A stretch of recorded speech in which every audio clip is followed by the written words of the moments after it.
Sorry, I probably scared you there, huh? Just the music all of a sudden kicking off. As you can tell, fashionably late.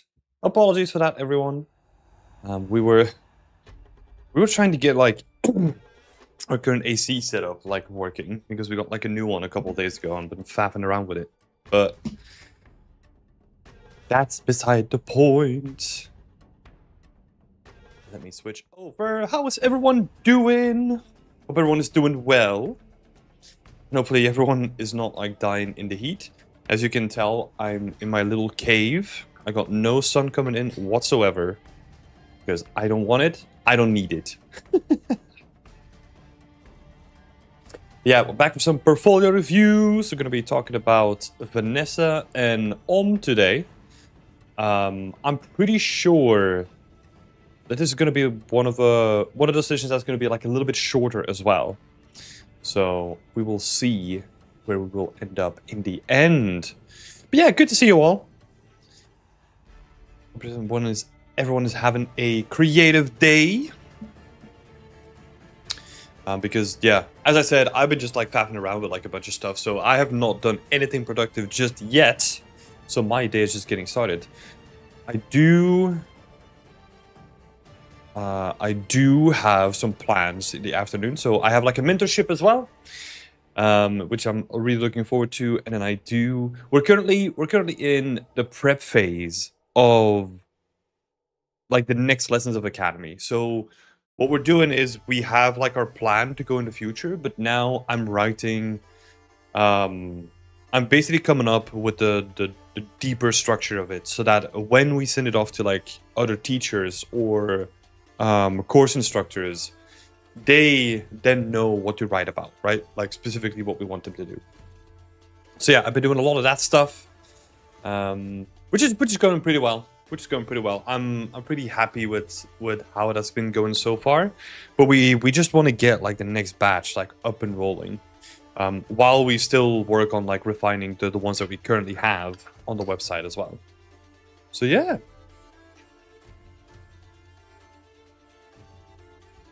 Other than that, things are going well.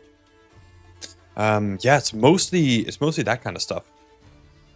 And then yesterday was like a real mixed bag of just like different things happening. So yeah, I had like 2 mentorships as well. So like all my mentorship slots are currently taken up, which is good, but I'm still debating on potentially like opening up like a couple more because yeah, it would be nice to have more one-on-ones with people now that I have somewhat more time. The thing is though, the thing with that is that I need to figure out how to schedule things properly. Because before I basically had like all my times open, right? Apart from things that are like pre-booked, like Whip Wednesday and all that kind of stuff, right? But I kind of feel like I need to decide on like a day or 2 days where it's just like, okay, Tuesday is going to be mentorship day. So you can only book on that day. Because now my calendar looks like a freaking coloring book, which is everything that's going on. So I need to tame the chaos a little bit. Because Jesus, it's getting out of hand. It's getting out of hand a little bit. Let me see. Where is the YouTube chat?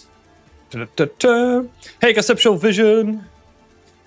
Kalen's heart is saying, "Oh no." Yeah. Wait, no, that's YouTube translate. It is literally saying "oh no" in my YouTube chat, and then you're basically just saying, "Yo, I want to disable this feature so bad because I hate it so much." Anyway, the website looks killer. Thank you, Kalen Art. That is awesome. Hello, Lily. Good to see you too. Yeah, I'm really happy that people are enjoying the website. So yeah, we have like a bunch more in store. I have like a bunch of personal plans that I still want to do. There's a bunch of backend stuff going on too, you know. So with backend stuff, whenever I mention that, it is just literally like streamlining how we send data or like how for example the portfolio reviews work, right, and where the data gets stored and all that kind of stuff. That kind of boring stuff needs to be figured out as well. But Yeah, I want to see how we can now push it, because I have like a lot of ideas. This is outside of academy stuff, right?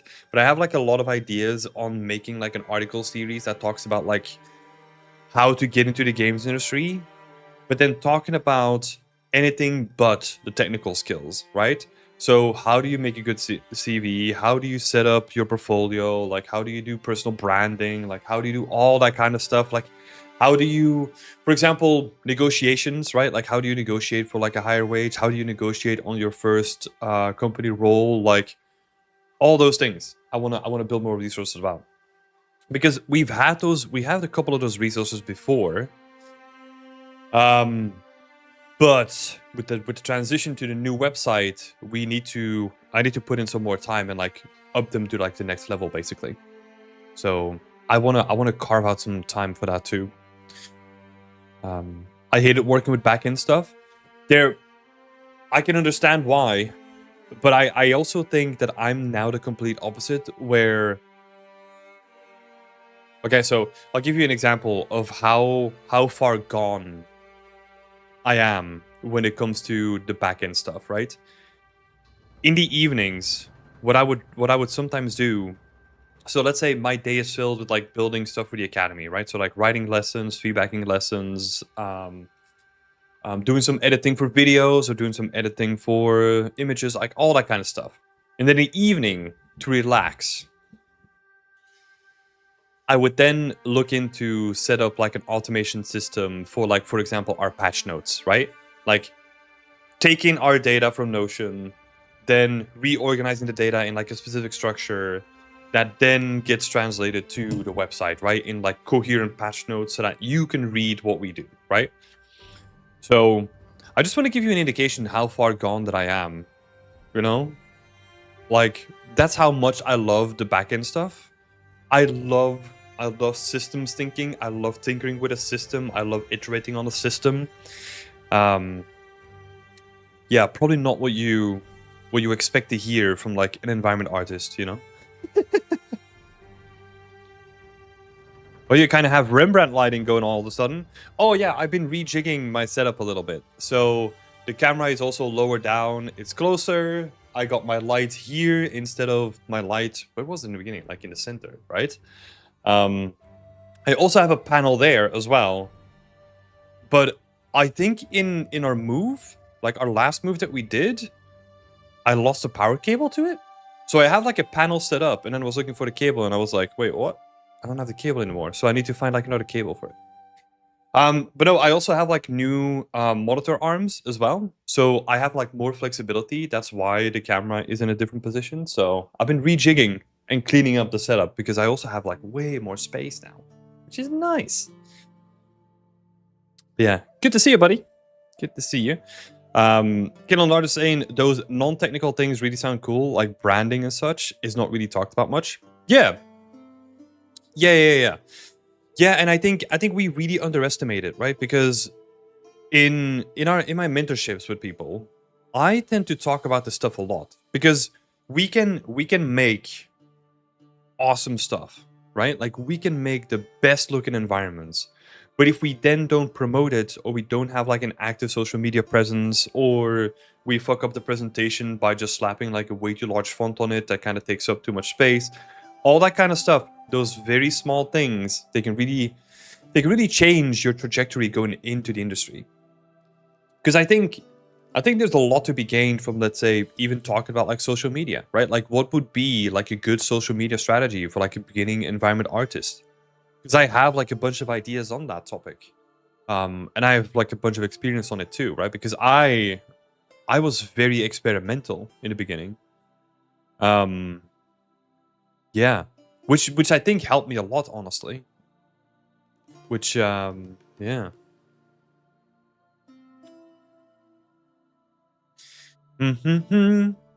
Actually, been seeing a lot of environment grayscale / final transitions reels lately. What does that mean? Grayscale final transition reels? I'm curious. I don't know what that means.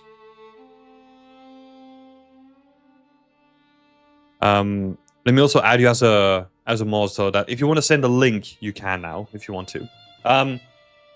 New setup is looking dope. Thank you. I appreciate it. This morning I did some. It's always satisfying, but always a little bit annoying. I've done some cable management, and it was a lot of fun. So now the setup is clean. I got no wires coming out of my monitors anymore. They're all like hidden. Nice. I love that stuff. But yeah, there is, going back to the conversation about, you know, all the skills that you need to learn. Like, there's so much focus on the technical that we oftentimes forget. That, you know, that's only one part of the whole conversation. I have like a couple of books on this, by the way. Like, if I have to give a recommendation, Austin Kleon does like really good books about this, and they're super short, super snappy. Let me see. These 3 books. These are like 3 books, right? So that's what I mean with like short and snappy. And he's kind of using like, you know, my essay strategy, where it's like, this is how big the font is, right? So these are not scary books to pick up. But he has like these 3 books, and they're like pretty good. But one that's really relevant is Show Your Work.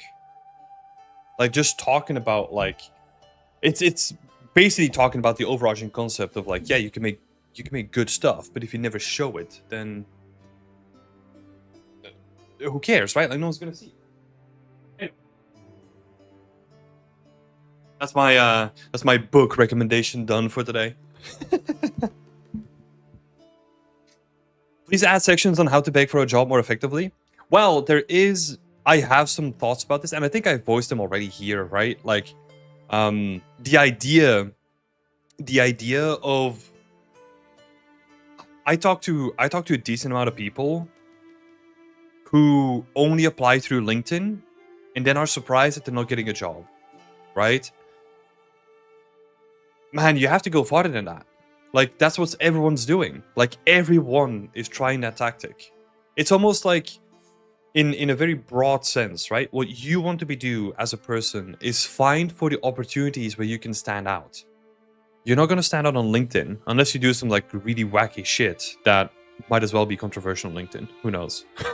But no, like, you get what I mean, right? Like, if everyone is applying to the same jobs, of course, or like applying on the same jobs through the same ways, then of course they're going to be saturated, right?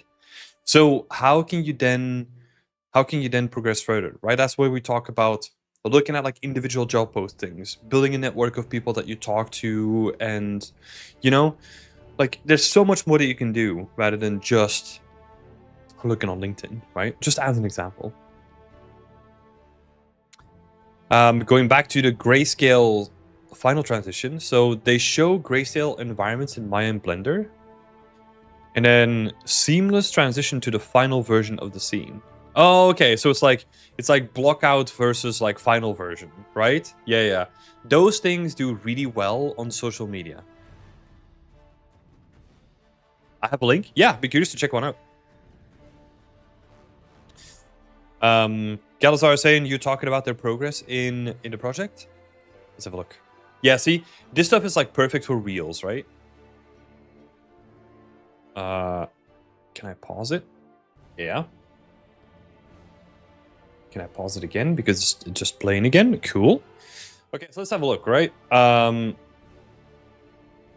is... What's happening here? What?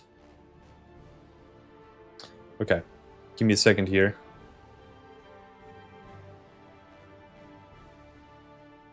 What is happening? What is happening? I'm so confused. Alright, hold on. Give me a sec. Let's sort this out. Some weird shenanigans are happening.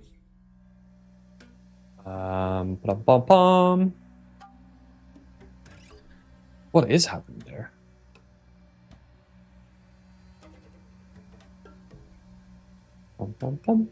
So that's all good.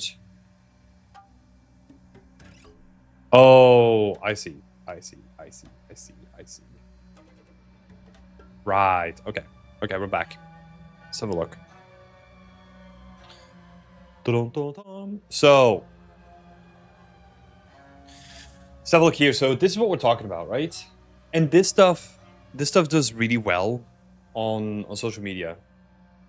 It is just taking like a grayscale or like a block out for our cases, right? For environment art, just showing your block out and then the transition to the final thing. I think that could be like very effective, right? Because people just like to see the satisfying transition. It's almost like those things where like people do like really quick like edits of like how they make dough and then they show like the final thing and it's like, ooh. Some of them look like AI, I swear. Yeah, that's beside the point, right? It's just a thought process of showcasing, like, let's say in our case, a block out and then the final result, right? And if you then iterate on that block out, that is always like really, really cool. A lot of trending audios also help push the content even more. Yeah, and this is the sort of thing, like, so as environment artists, we barely talk about having a social media profile at all, right? We're so scared of like posting anything. Even when I recommend people to show their progress, like just on a weekly basis, right? Screenshot, a little bit, I don't know, a small overlay or something like that, and just post it. A lot of people are already really hesitant to that. So I don't see a lot of people doing this. But this is where some real opportunities are though, right? Like if you can wrap your beautiful artwork into something that also engages people on social media, that is a great opportunity for you to get seen, right? And that's what it's all about on social media. And who knows? Because we had a fantastic conversation on where to share your work, right? And the reason why I'm reminded of this is because Sheila is in the chat as well, and she had some beautiful points. And I kind of want to eat... what's the saying? I want to eat my own words, right? Because I've been giving some recommendations to, for example, maybe not go out to like 80 level because like traffic on that site goes way too quickly, and I don't find like there's a lot of value in like spending a bunch of time and then having it seen on that website. However, there are some people that get jobs from that too. There is an opportunity. So I just wanted to bring that up as well, that, and especially in the beginning, I would recommend you to do somewhat similar to what I did in the beginning, where it's just experiment. Like, try things, try multiple platforms, try different content types, try stuff, have fun with it as well, because you never know where, like, maybe you find something that's like really fun for you, that then also spreads the word in like a way that you can sustain it like really easily, right? So many opportunities there. But yeah, I want to say thank you, Sheila, for mentioning that as well. That yeah, you did get a couple of opportunities through like 80 level, because that's something that I didn't know about. So thank you. Throwback to the biggest show on Apple TV, Severance. Director Ben Stiller found his 3D artist and hired him because he saw an Instagram reel, and that artist made the intro for the show. Oh, that's cool. That's cool. Well, also that's also opening like another door too, right? It's another door to the conversation of, okay, if you're really struggling to get into environment art because the games industry is really tough to get into, a lot of conversations are now being had about like, okay, how can you take your skills and apply them to different industries, right? Because there's a lot of options there too. And I think especially as like a junior trying to get into the industry, it might be worth exploring those options too, to then make your way into the industry over time. Because maybe in the beginning it's not going to work out. But then over time, you get closer and closer to that goal, right? And I always compare this to, in the beginning when I was a game artist, or like when I was trying to get into the games industry, I had a list of companies that I wanted to work for, right? So I had like a massive Google sheet. I think I categorized them by like, this is my dream job. There were only like a couple of them. they were like one to work at. There were like a bunch of those. Then it would be like okay to work at, and then there would be like, yeah, like I don't know, somewhere down the line, something like that, right? Just as a way for me to visualize like the amount of studios that there were, and my intentionality behind that list, right? I ended up working at Frontier Developments, which was not in the first two categories, right? Like Frontier Developments was in the category of would be okay to work at. And I'll say this, and this is not a slight to Frontier Developments, right? Because what I want to say about that, and what I want to really highlight, is that I joined that company, was incredibly happy to be supported by the people that were there. I had a lovely team. My lead was very supportive.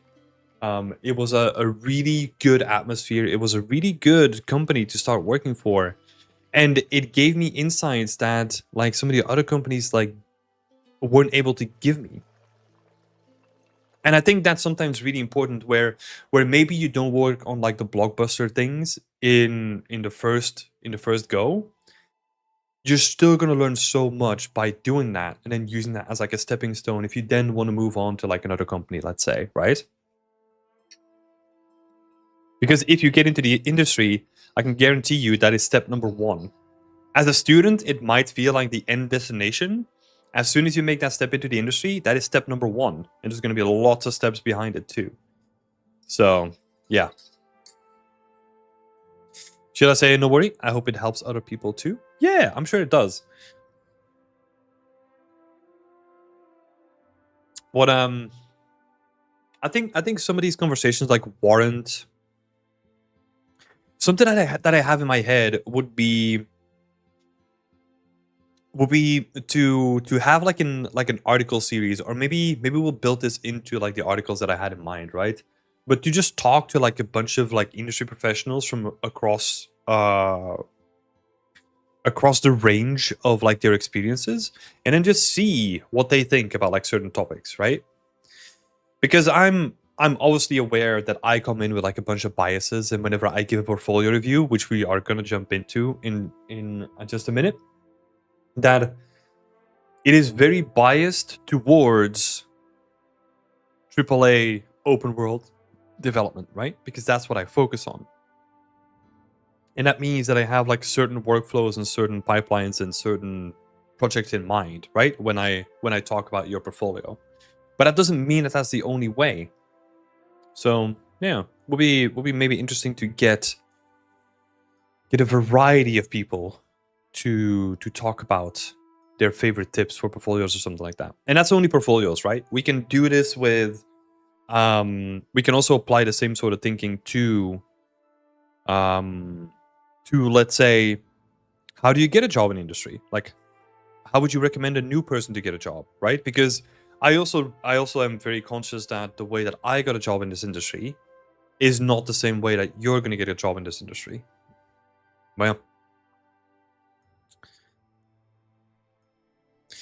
I'm probably too old to get a job in this industry at this stage. Nope. Well, I don't know how old you are, for example, but I've mentored people like mid-40s that got into the industry. And like We Art book says, make some cool art and you'll be fine. Yeah, 100%. I think the thing that you have to worry about there is, or at least this would be my main worry, right? It's not about getting in, because that is going to be fine. I think it's going to be more from like a financial aspect, right? So let's say you pivot from like one industry to like another industry. That probably means that you'll have to start as a junior, and the financials of that, like, is that going to be acceptable for your stage in life at this point, right? I would be more worried about from like a personal angle. That is just something that I would keep in mind. But getting in, no, if you make cool shit, like, you can get in. 100%. There is hope. There's always hope. Because I do believe that a lot of people function in the same way that I do. I don't look at the person behind the art. I look at the art, and then I make a decision based on that, right? So whenever whenever I was helping out with recruitment, right? Whenever I was doing recruitment at like Ubisoft, for example, what I would not look at the person. I would just look at like their artistic skills first, then their life experiences, as in like their CV, right? Where they have been, who company they worked for. And then based on that, I would be like, oh my God, this looks good. Yeah, let's give them an interview, right? And then I would get to meet the person behind it. So if that person was like, I don't know, like 20 years old, just uni grad, or like 50 years old, switching industries, I didn't care because I was focusing I was focusing all my attention to the work, right? And if you can produce cool stuff, that's all you care about. At least that's the way that I feel about it. I mean, sure, there is a caveat of like if you can make cool art and you are a nice person to work with, right? Because that's also like a big thing. Like in my opinion, age doesn't really matter. Sorav, hello, good to see you. Oh, this is also a good reminder. If you have any questions, anything that you can think of, feel free to ask me about them.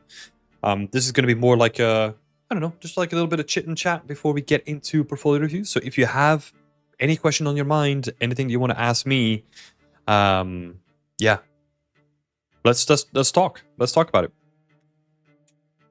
Let's see. Sorry, I was saying, hey chat, I hope everyone's doing well. It's been a while since I joined one of these portfolio review streams. Hey, good to see you. Welcome back, Sorav. That's awesome. But yeah, Tim, did you see the GTA pre-order? No, I did not. As to no one's surprise, I don't really care about GTA, you know? I know that it is huge for like a bunch of people. I just don't care about GTA. Like, I am, for example, like way more hyped about No Law than I ever will be about GTA. Like, that is where I'm at. So, I have no idea. So if there's anything going on with that, I have no clue because I'm completely blind to GTA in general. No Law looks rad. Yeah, it does. It does. This is the thing that I love, right? Like, and sometimes, okay, we're gonna go on a mini rant. I'll try to keep it short. And I've said this before, right? Where sometimes from like a games industry perspective, there's a part that like makes me sad that we're pouring in like, I don't know what the budget would be, but let's say like $1 billion into making like a GTA 6, which is just like, okay, there's a lot going on here, right? And I don't want to disrespect the devs that are working on it because I know that it's way more elaborate than I make it seem to be. But to me, it just feels like, oh, it's going to be like the next relatively small step in like GTA stuff, right? Because it is not trying to do like a cyberpunk spin on it. It's not trying to like come up with like a new world. It's just, sure, I mean, it's coming up with a new world, but in the sense that it's still going to be modern GTA, you know? Like it's relatively modern. Like, I don't know. For example, if we look at like the Rockstar catalog, I'm way more interested in Red Dead than I am in GTA, just because it is trying to do something different, right? I don't know. For me, in my personal sphere, like all the GTAs, they kind of fall into like the same bucket that I don't really engage with that much. That's why like No Law, way more interesting to me because it's trying to do something new. It's setting up a new world and it's trying to build something like unique, right? That's at least the way that I look at it. I look at it from like a very world-oriented approach, I would say.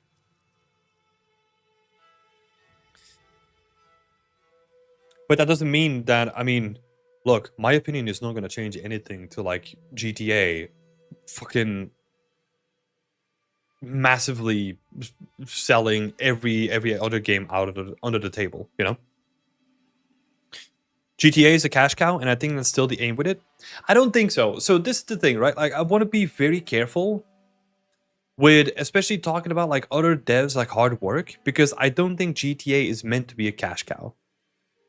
I think it will be, but I don't think it's built with the intent to be a cash cow. I think it's legitimately built with the idea of, hey, we have this like modern setting that is like very satirical in nature. How can we make that bigger and better, right? That is the aim. And then like the cash stuff gets like attached to it because it's still a business, right? But I don't think, let's say, I don't think like all levels of like the company are like, okay, this is a cool idea, but how can we make money out of it? Like about anything. No, there's still like a bunch of really talented devs that are really trying to make their best and most interesting iteration of the systems or the designs or the art that they want to make, right?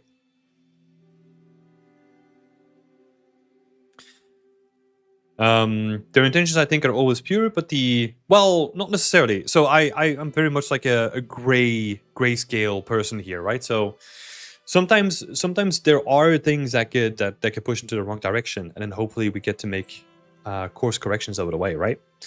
But CEOs and microtransaction systems they implement. Yeah, I also here is where I'm somewhat in the middle, right? I feel like I'm in this weird middle zone where I'm in between devs and CEOs because I also have to run my own company. And if I mean, this is not even comparable, right? Like not to like a Rockstar like game at all. But it's still a business, right?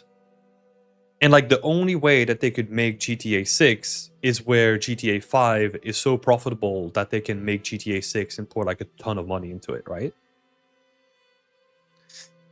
And that's the thing, like, sure, like if we talk about like CEO compensation and all that kind of stuff and like how much that they're worth compared to like the average worker at that company, I think that's like a good conversation to have, right? But the way that I see it is that if you run a successful business, that is not only there to support you as a CEO, but also the shareholders, but also the devs as well, right? You're paying their expenses, their mortgages, their family, like all that kind of stuff. It's supported by the system where if it wasn't focused on money, you couldn't be able to support those people below it as well. So I can get that sometimes the balance is really off, right? But then to a certain degree, like it's also like if you as a person engage with it, right? Like you're setting the incentive for the company to keep building it, right? It is very complex. Yeah, it is super complex. It's good intentions at the base, but the outcome often ends up being a cash cow. I get you though. Yeah, it's a very complex thing. It is very complex, and that's why I really immediately bounce off those conversations where it's like, oh, it's all because CEOs, or it's all because this, or the devs suck, or the devs thing. It's like, no, that's all black and white stuff. Like that's not how the real world works. You know, it's very complex. There's a lot of things happening. And you can have two things happening at the same time, even though they might be contradictory to each other, right?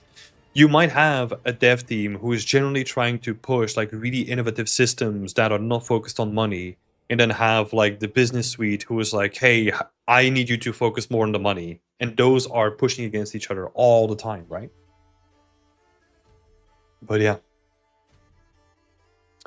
Rich Mangoes is asking a question. Hey, I'm quite new to the community. First of all, welcome. Happy to have you here. And was wondering when the new challenges take place around the year. So the next one is going to be in October. That's when the next team challenge is going to happen.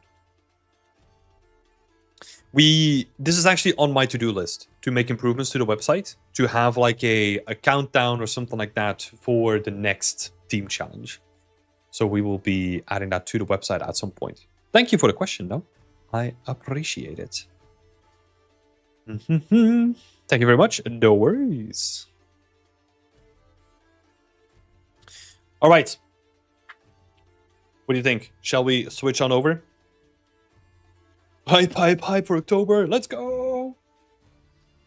Yeah, it's going to be cool. I have a lot of stuff to do before October. And Oh, it's only June, but it's gonna be October so quick. Oh my god. Oh my god. I need to make sure that we're not doing last minute stuff. We'll be fine. We'll be fine. But yeah. Let's switch on over. Let's have a look at the portfolio reviews. So, to give everyone a reminder, you can add your portfolio if you go to your little dashboard. So let me just quickly show you. So if you scroll down, you have your perks, and you can check your dashboard, well, your portfolio review here. Click on that, add your name, add where you want to go. This is, I see some people like just pasting like, I want to be an environment artist, right? That's what we're all here for, you know? That's what we're trying to do. Give me something specific, right? Like make it more personal to you. Like, why do you want to be in art? Like, why do you want to be an environment artist? What is your goal? Which company do you want to work for? What game do you want to work for? Anything like that, right? Try to make it specific. And then, yeah, I tend to focus on 4 things. So hireability, your presentation, your artistic skills, and your technical skills. Those are the 4 things that I look at. Again, if you wanna pause the stream and have a look at them, feel free to do so. But we are going to be talking about Vanessa Lee first, with the goals to be a virtual production designer. So, Vanessa, we've been talking about your work during Whip Wednesday already, right? I'm gonna be somewhat transparent. Well, somewhat. No, I'm gonna be fully transparent. I'm not a virtual production designer. So my assumptions or my recommendations for your portfolio are probably going to be slim, or they're going to be based on assumptions, which is dangerous, right? So I'm probably not going to have to say too much about your portfolio. And I would actually recommend you to reach out to like other virtual production designers. If that's the thing you want to do, reach out to them, right? Reach out to the authorities in that field to help you get into that field. Because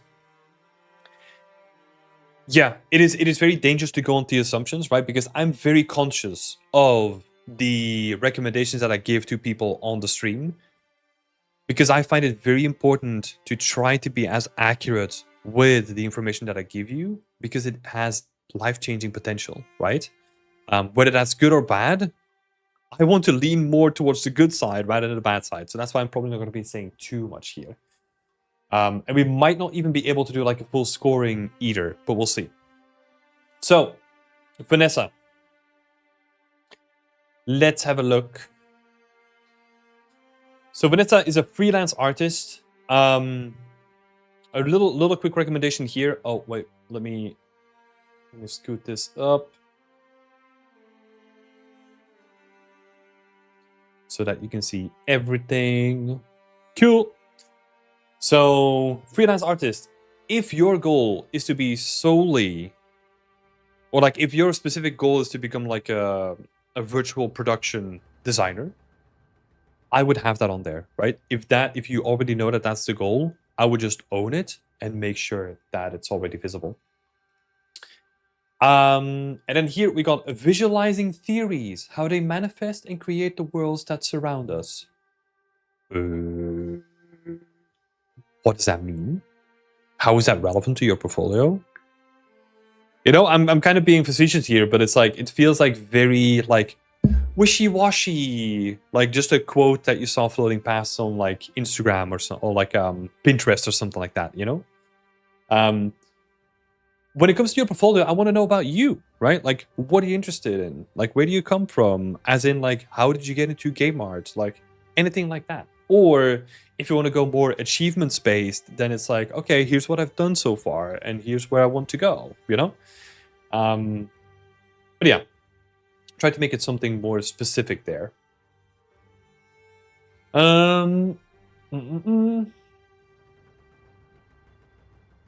Photoshop, SketchUp, Unreal Engine, ZBrush, and V-Ray. Okay. So does that mean... I mean, this might be out of date, right? Because I know that a lot of people don't, like, update this. But no modeling package apart from ZBrush? Or, well, SketchUp. But SketchUp SketchUp is one of those things where we don't use it in the industry. SketchUp is good for like very simple models, but I'm pretty sure that you are modeling. Yeah, you're modeling in Blender, right? Okay, so I would just add Blender to that list as well. Yeah, and I would also say, like in terms of like information, pretty sparse, right? Give me something to latch onto. Like if you don't have any production or professional experience yet, maybe you have other experience, right? Add your LinkedIn, have like a CV on your LinkedIn, like all that kind of stuff. Give me some stuff that fills out your skill set and makes it more rounded, right? And then the portfolio, because at this point, my goal is always to remain transparent with what I'm thinking, right? In the hopes that that adds some visibility to what you might change, right? At this point, with all the stuff that I'm seeing, I just have to make the assumption that you're like very early in your career, like really early. That this might be like one of the first things you've done in 3D, right? Just from the thumbnail, right? Because there's no experience. This is quite vague. Freelance artist is like a generic name. It doesn't feel like you have anything specific going on at this point, right? So this is in the back of my head as I'm looking at your portfolio at this point. So let's see. Renderings from a ZDF production. Friends are the sea. Based on the real location of the island of Rügen, we furnished and built the extension. The table set dressing, trees, and ocean are from Fab. Okay, so if this means that you have done a professional production, then I would love to see that on your CV, right? If you've done anything professionally for like ZDF, let's say, add that on your CV, right? Or add that on your professional experiences where you have like your little about tab. You can add your experiences, add stuff in there, right? Because that stuff is really good. If you've done something for ZDF, which is like, I don't know if this is the correct way of saying it, but like a German broadcaster, right? That adds some weight. That adds some weight to who you are as an artist and where you want to go, right? So use everything that you can to bolster your portfolio. Excuse me. Let's see. We furnished and built the extension. The table set dressing, trees, and ocean are from Fab. So, wait. So, the table set dressing. So the cloth, I'm assuming. Oh, okay. There's like a little section here with like some set dressing as well. Okay, cool. And the trees and the ocean are from Fab. Right. Okay. We've talked about this a lot already when it comes to the actual art behind it, right? Like the wrong normals and all that kind of stuff. So I'm not going to go do a deep dive into that. I'm going to focus on your portfolio presentation for this one, right? So for this, there might be limitations when it comes to the production of ZDF, which is fine. What I would always try to showcase is how did you approach the work, right? Like how did you get to this end result? Like what did you do and how did you do it? That's basically what you want to showcase, right? So we talked about modularity, for example, already. Was this built with modular pieces? If so, then show it, right? I think we even talked about this earlier on. But yeah, that's the sort of stuff that I want to see, right? So yeah, it's going to be like pretty short, but my recommendations for you would be, first of all, talk to a person in virtual production, right? Get their professional opinion. Because they know way better what you need to do for virtual production than I know, because my focus has always been on like game environment art, right? So that would be step one. Step two is try to flesh out your portfolio and use every single edge that you can to add importance to your portfolio, right? So if you've worked for ZDF and multiple productions and all that kind of stuff, add that to your portfolio. Have a CV, have a LinkedIn presence, do all those things. Because we basically want to be in the places where other people will be looking for people to hire, right? That's the whole logic about like having a LinkedIn profile, for example, because most people that are going to be looking for people to hire are probably going to go on places like ArtStation and LinkedIn and all those things, right? So try to be present in those places as well. And then yeah, add your CV so that I can see what you've worked on, what your experiences are, what your skill set is, what you've done so far, like all those things. I want to know what you've done, because now all you've given me, right? If we take a step back and we just focus on like the broader aspects, all you've given me is Photoshop, Sketchfab, Unreal Engine, ZBrush, and V-Ray. I don't know how good you are in those skills necessarily. If I have to base it on this one portfolio piece, I want to see way more. Because yeah, this is relatively simple stuff to make, right? And I know that I'm being very direct about this, but this is what people are thinking. Because it is very, very simple shapes. And then even with the simple shapes, there's like wrong mesh normals and all that kind of stuff going on, right? The textures are like relatively simple. So there's a lot that we need to do to make it more interesting.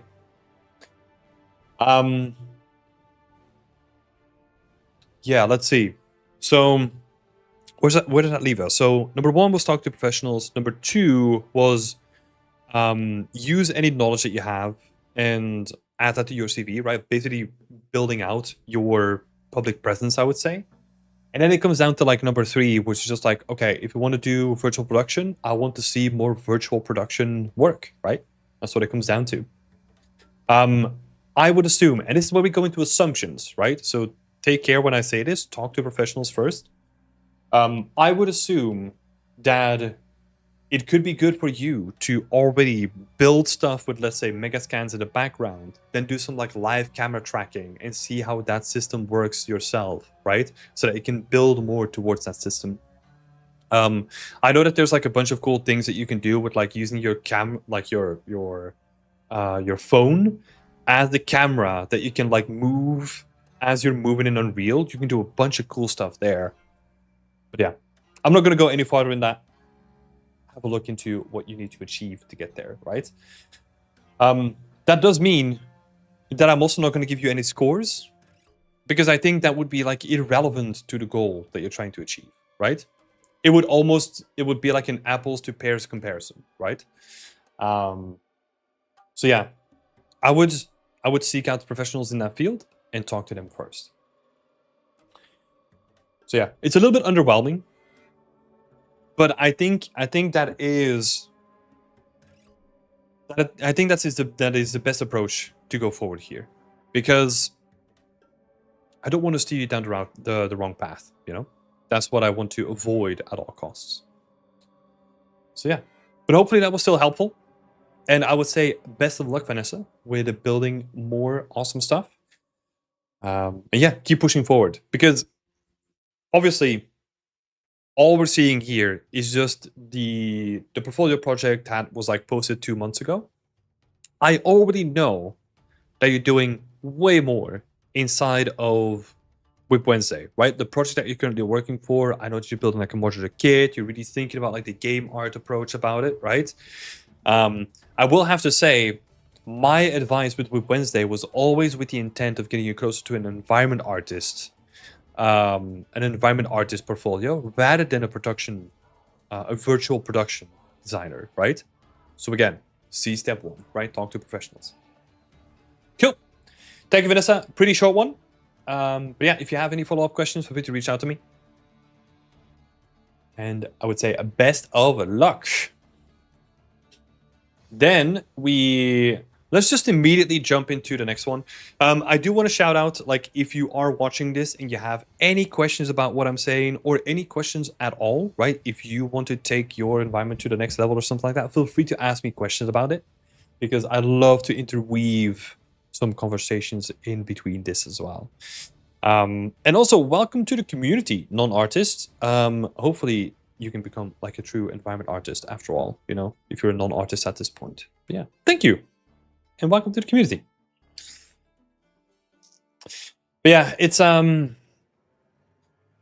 it's never easy, you know, like those portfolio reviews where, yeah, it feels like there's a lot of information missing. Like it's almost like ideally you want to have like five points of data, let's say, right? Just a random number that I'm throwing out there. And if you only have one, then it becomes really difficult to give someone like really accurate advice, right? So yeah, not an easy one, but Vanessa, best of luck. And again, reach out to me if you want to ask any questions.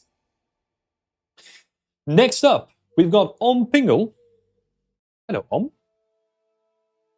Again, here, I wish to become an environment artist. That's something that we all want to do. Next time, if you ever submit your portfolio again for review, like say in the coming months, make it more specific if you have done updates, right? Because of course, I mean, we're an environment artist Discord, so I would assume that the majority of people want to become an environment artist, right? And I don't know if you're here in the chat. Feel free to let me know. But yeah, let's have a look. So,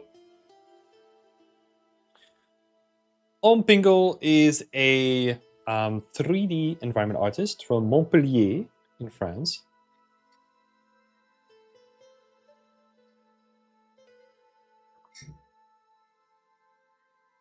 So, a 3D environment artist with a passion for crafting real-time games, especially in Unreal Engine, and storytelling through immersive environments. I love collaborating with others, learning from different perspectives, and expanding my artistic knowledge every day. Cool stuff. Love to see it. Let's have a look at your LinkedIn.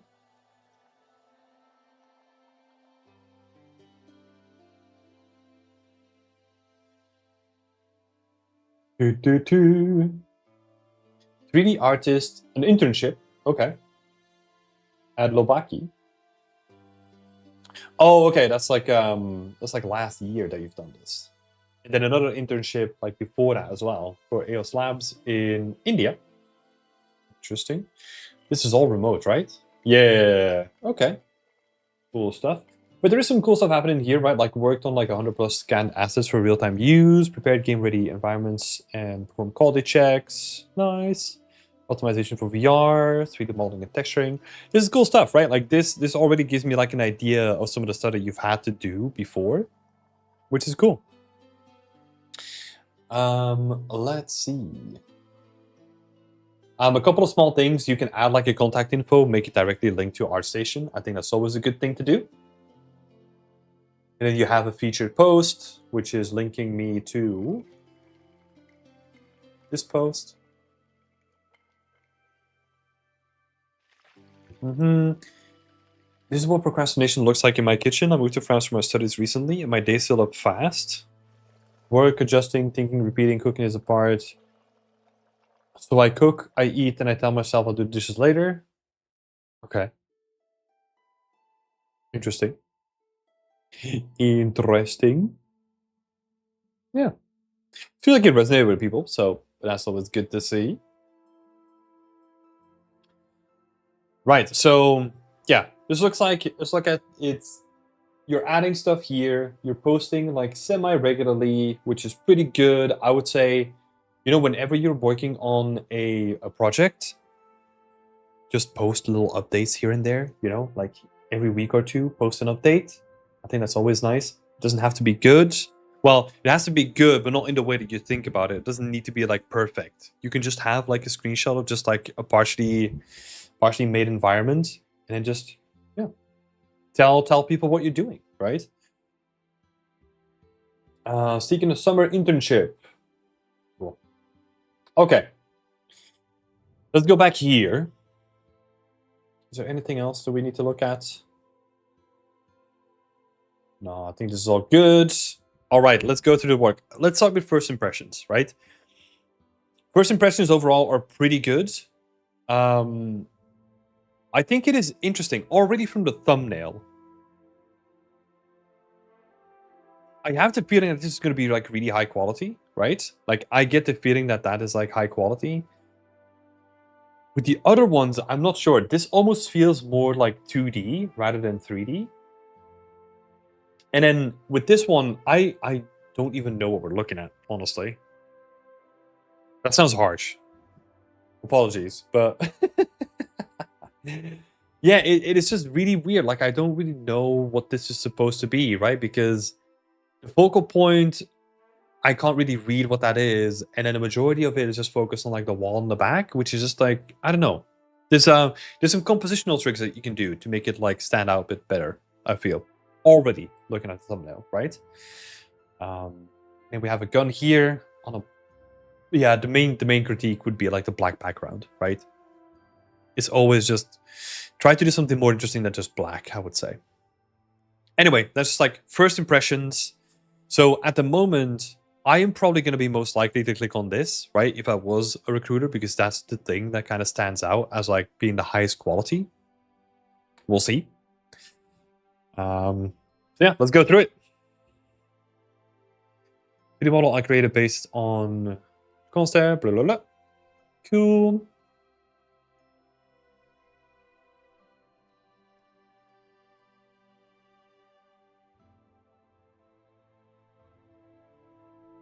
Okay, this is what we have.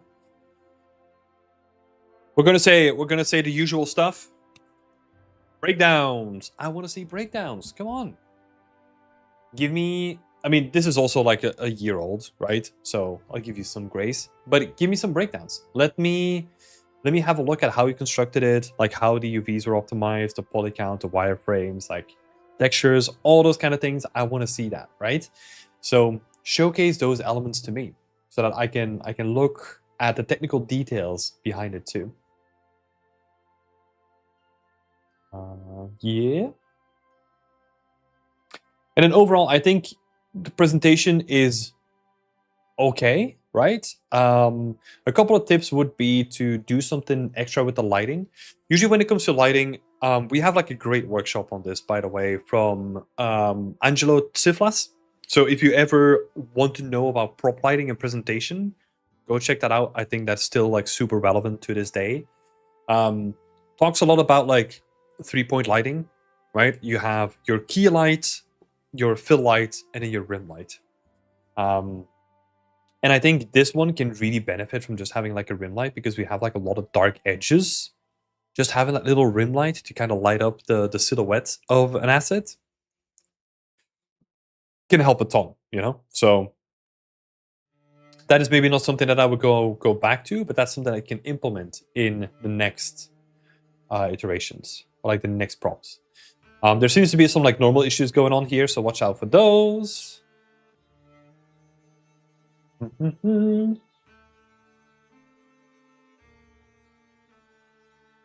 Yeah. I do like the concept behind it though. So shout out to Maeve for the concept. Yeah. Cool stuff. I think, okay, this is going to be like an artistic thing, right? But I can't help myself. Like just having like a little bit more of a transition between those little mushrooms growing on it, and just having like a little, just, yeah, a little bit of moisture or moss or something like that spreading. Just blending between two different surfaces or types. Always do that. That's always going to look nice. Cool. So, okay, missing breakdowns. The lighting can definitely be improved. Yeah, there's some baking issues as well, I'm assuming. Yeah, it's hard to tell without breakdowns, right? So that would be like the main thing that I would always be looking forward to. Cool. Let's move on to the next thing. So, big fan of Game of Thrones and always wanted to explore it in a game. The Moon Door stood out to me. God, I sort of remember this.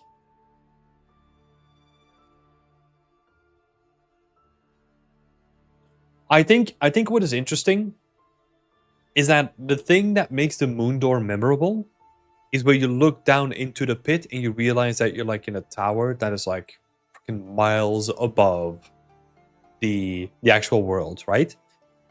And that is the thing that's missing. You can just see it's just like in the middle of nowhere. And I think if you really wanted to hit that home, that is an element that is core to the fantasy of this environment that is sort of missing, right? But yeah, let's have a look.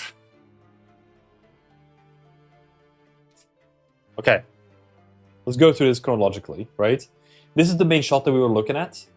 Yeah.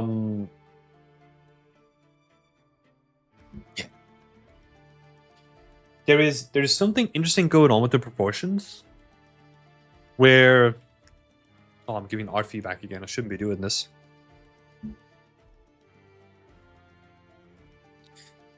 But you can kind of imagine that, like, ooh, let's not do that. Like a person is sitting on this throne, right? Tunk, tunk. Cool, is my little guy. If that is a person sitting on this throne, let's say they stand up.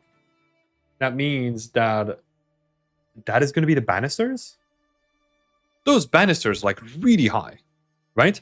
So it's the proportions between those two things that is like really weird, right?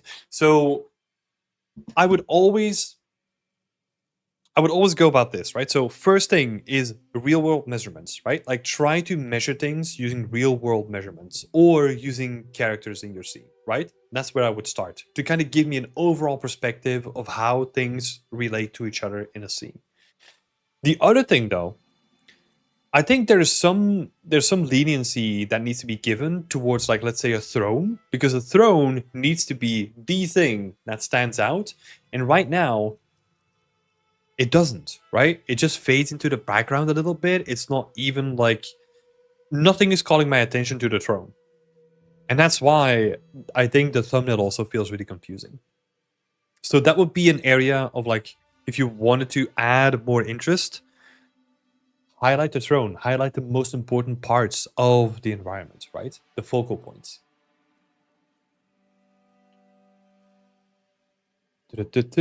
Oh, this shot. I was looking at this before the stream.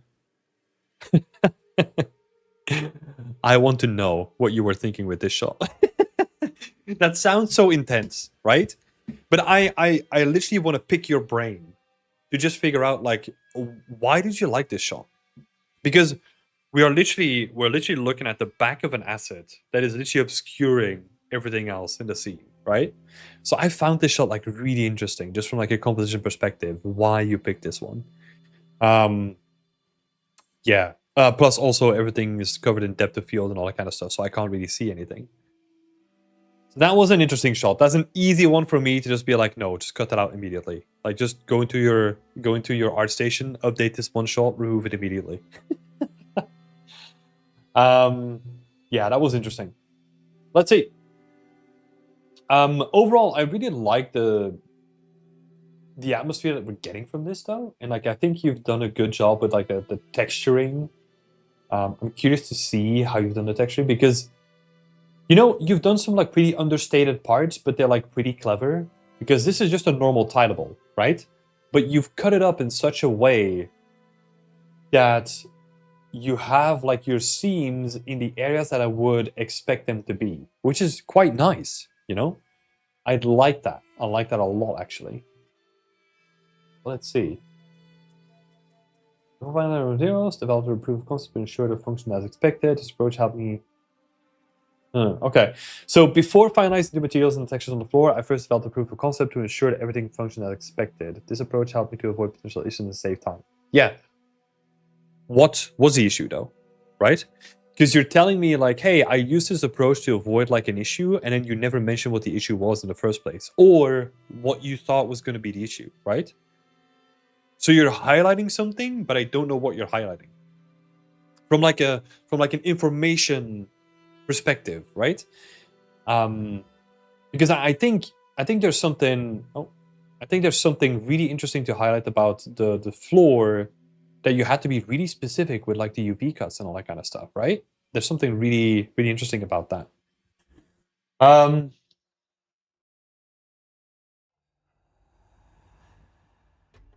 In House of the Dragon Season 1 trailer, they were captivating visuals of blood flowing through the cracks of the architecture. I absolutely love that detail and aim to create like a similar effect in my project.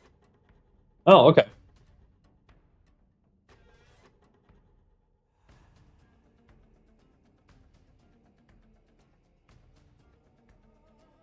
Uh-oh. Okay, so to achieve this effect in Unreal Engine 5, I created it as a decal. In Maya, I took a UV screenshot of my floor asset and used it as an alpha in Substance Painter to paint the bloodstreams.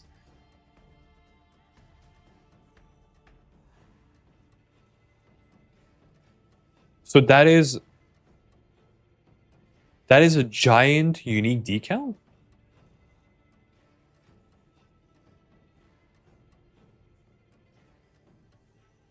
Again, we're giving art critiques. I should stop myself from doing this. Let me just highlight this one thing. Like for massive things like this, if you're gonna use a decal, it is probably better to just use like stripe decals. You know, you just need like a blood line, and you can just map it onto like all the blood going to like the same direction, and then you just have like some generic spots as well, right? Because you can tell by, well, first of all, by making it a unique texture, you need to have like a lot of resolution to be able to cover this, right? Because let's say this floor, what would that be? It's gonna make like a rough estimation, right? So let's say this is 4 meters, right? And we're gonna make it super easy, right? So let's say we do like 1K texture resolution per meter, right? That means that we can barely fit this one decal into like a 4K texture, which is taking up like a huge amount of space for something that's also going to be mapped in such a way that we're already going to be losing like 25% of it anyway. And then we're not even using like a lot of the information in between it. So this is from like a technical perspective where we are literally wasting almost 80 to 90% of our UVs on a texture that is going to be blurry, right? Does that make sense? So instead, you just create like a single line, and then you repeat that line by like placing like a projected decal in the engine, and then you have like maybe a secondary decal that has like some more generic blood splashes, right? The combination of those two things is going to be way more performant, way more reusable in other parts of the game too, and it's not going to require such like a huge texture sheet. Okay, art things done. Let's see. Got some individual presentations here too.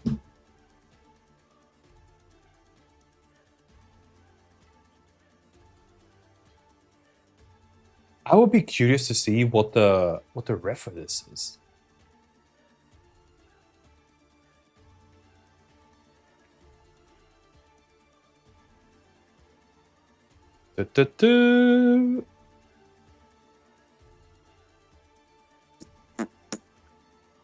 Let me see. Oh, this is fun. It's fun to see. So even looking this up, your work is being shown here as well. That's pretty good. I like that. Even in the top row. That's awesome. So that's like a nice additional point for you. I'm curious what that throne looks like though, because that just looks like a random, I don't know. I can't really find anything immediately, but oh, of course. Anyway, we're gonna dive into it. The main critique that I would say here is that this feels very noisy and just like pretty generic in the way that you textured it, right? It's almost like you took your high poly sculpt and then you just slapped like a very generic like directional noise on top of it, which makes it like really hard to read.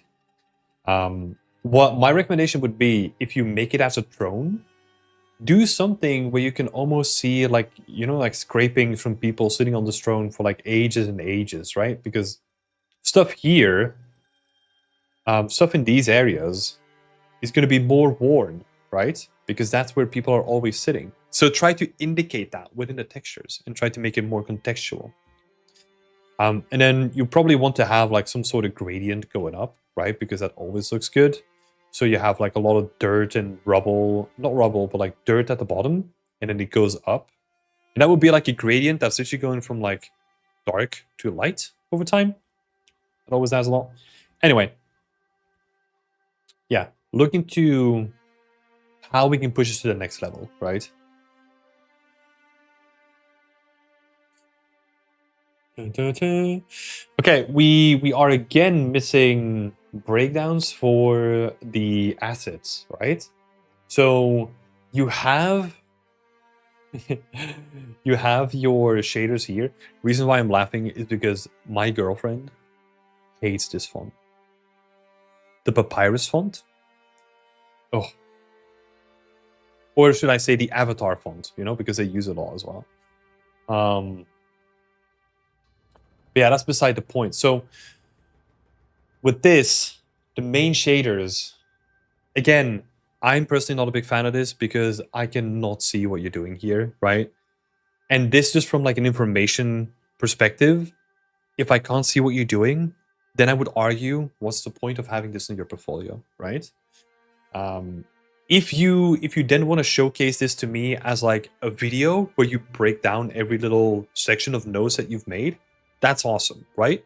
That would be a better way to showcase it. If you just want to show me like the functionality and then maybe showcase like, okay, I'm moving this slider, this is for color tinting, I'm moving this slider, this is for blah, blah, blah, right? But yeah. Again, it's this thing of whenever you're trying to add something to your portfolio, think to yourself, what am I getting from this? What is this adding to my portfolio, right? Because that is super important. Because if that question is like, I don't know, then it probably doesn't need to be on your portfolio, right? Stefan is saying, just show the red, green, and blues on the asset, right? It's better. Yeah, I mean, that would be a great way of showing like your RGB masking that you've done for specific assets, right? For sure, yeah. And then you can combine that into like, let's say, a little video. 15 to 20 seconds where you showcase like, hey, this is my asset with like the RGB masking, and this is how you switch to Unreal, and then this is how this works, where I can change the contrast, I can change this, I can change that, and it becomes more interactive and more engaging, right? Rather than just me looking at notes that I can't read. So yeah. Same thing here. Same thing applies here. I would be way more interested to see, let's say, a snippet of your scene. Let's say a picture of the floor that looks quite nice. You can do like a nice presentation. Then have this on top of it, right? So we have like the floor as a base. We can potentially blur it or something like that. I don't know. But something with like a nice presentation. We can add like the material cylinder on top of it. And then just show me like the textures, right? So these are all my texture sets. Da-da-da-da. Nice. And then this is like the resolution of my texture and blah, blah, blah, right? Maybe some ref. If you have like some space over, that's where I would put like, I don't know, like some reference, right? And this would be a way of like, okay, now I have literally everything that I need to know about this texture or about this material in one image. Something like that, as I think an effective way of doing breakdowns. I honestly, I need to make examples for this. I need to look up examples. I need to make my own templates because yeah, we're seeing this a lot, and I need to get my ass into gear to show all this stuff. I'm actually gonna make a note of it, just so that I have like some ready-made examples on hand that I can show. Like, hey, look, here's a couple of templates that you can use.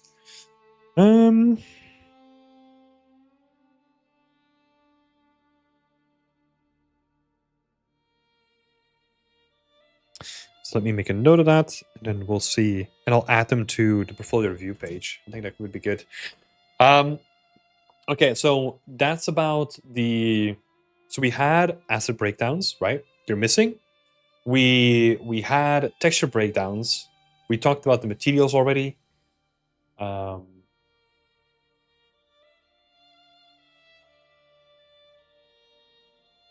Yeah, so we talked about all this stuff. Watch the kit, quite nice. It's a simple presentation. I would potentially think about, how would we do this? I'm always a big fan of keeping it in thematic, right? So if you have, if you have like a tileable on the floor and then you have like a wall material as well, maybe you can use that to do like a presentation. Yeah. Kidon's art is saying, I like the shader ones you did for your glass on ArtStation. Oh god. Oh god, those old things. Okay, I'm curious now. I don't even know what they look like anymore. I'm gonna queue this up. We're gonna talk about this after because I have no idea what they look like. So I might be shocked about my own work. We'll have a look. Let's continue this though. Okay, so now we're getting to like the one that I wanted to click on the first, right? Like the kitchen sink.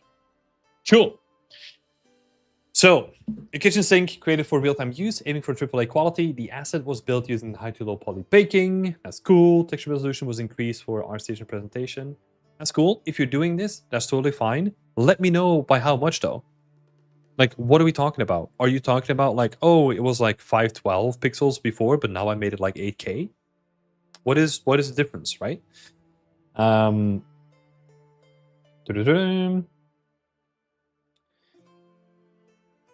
Okay, so okay. Okay. Okay, so this already becomes like way more interesting to look at, right? So we have almost 4K tries, 2K texture. We see the UV layout here, which is good.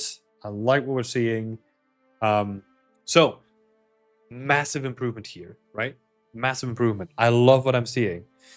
I will still add that even though you have like your poly count here, I don't know how you use that poly count, right? So give me a wireframe or something like that I can look at how you decided to spend your poly count budget, right?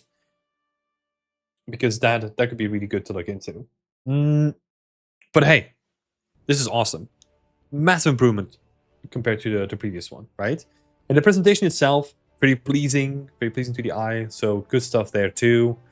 No black background. See, even the comparison between like a black background and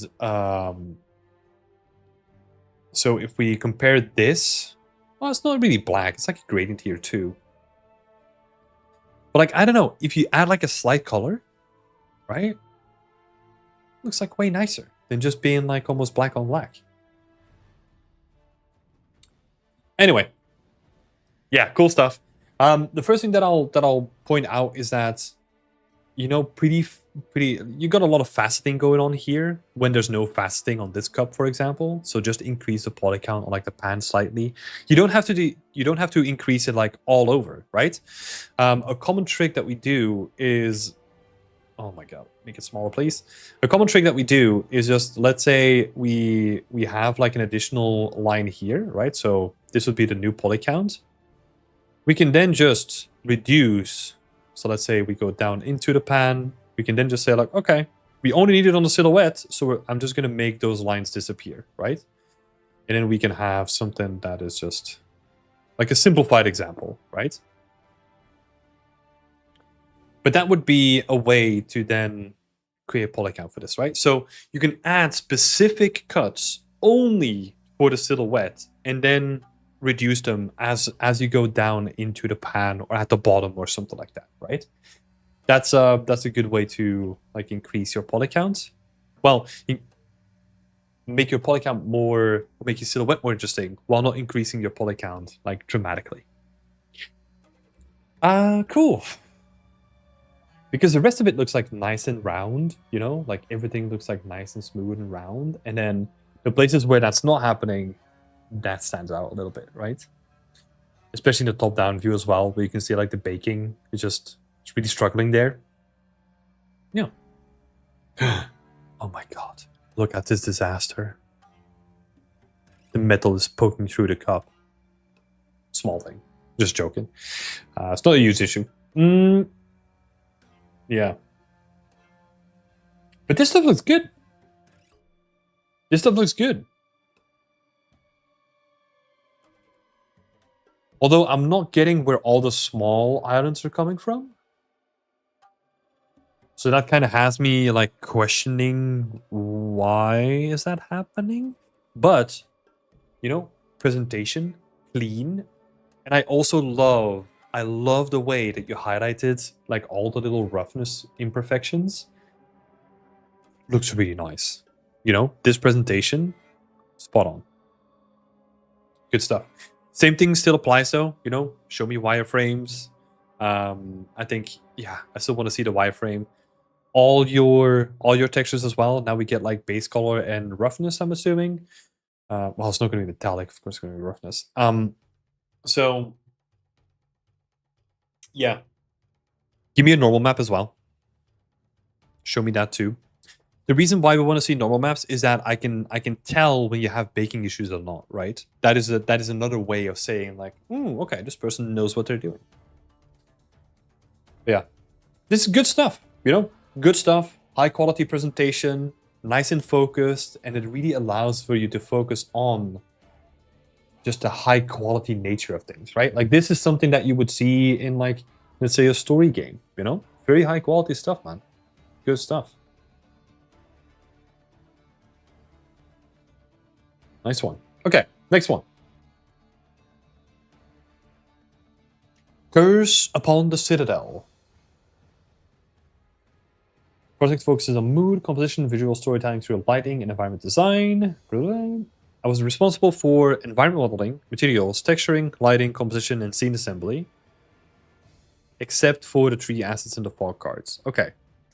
You can literally just say like I was responsible for everything except for the 3 assets in the fog cards, right? Clean that whole line up. And then I immediately know that like, okay, if I see fog, it's not yours. And if I see trees, it's not yours. But the rest of it, all yours. Cool. First impressions here.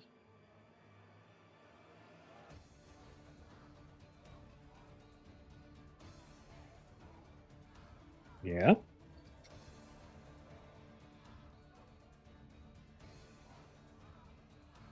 I'm trying to stay away from like art critique a lot, right? Because otherwise we're going to be sitting here for like a couple of days.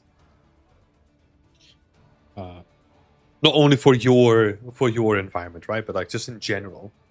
I can't stop yapping. Stefan is saying, I don't think it's at the same quality as a sink. Right? It feels unfinished. And I think that's a feeling that a lot of people are going to have. And you know why?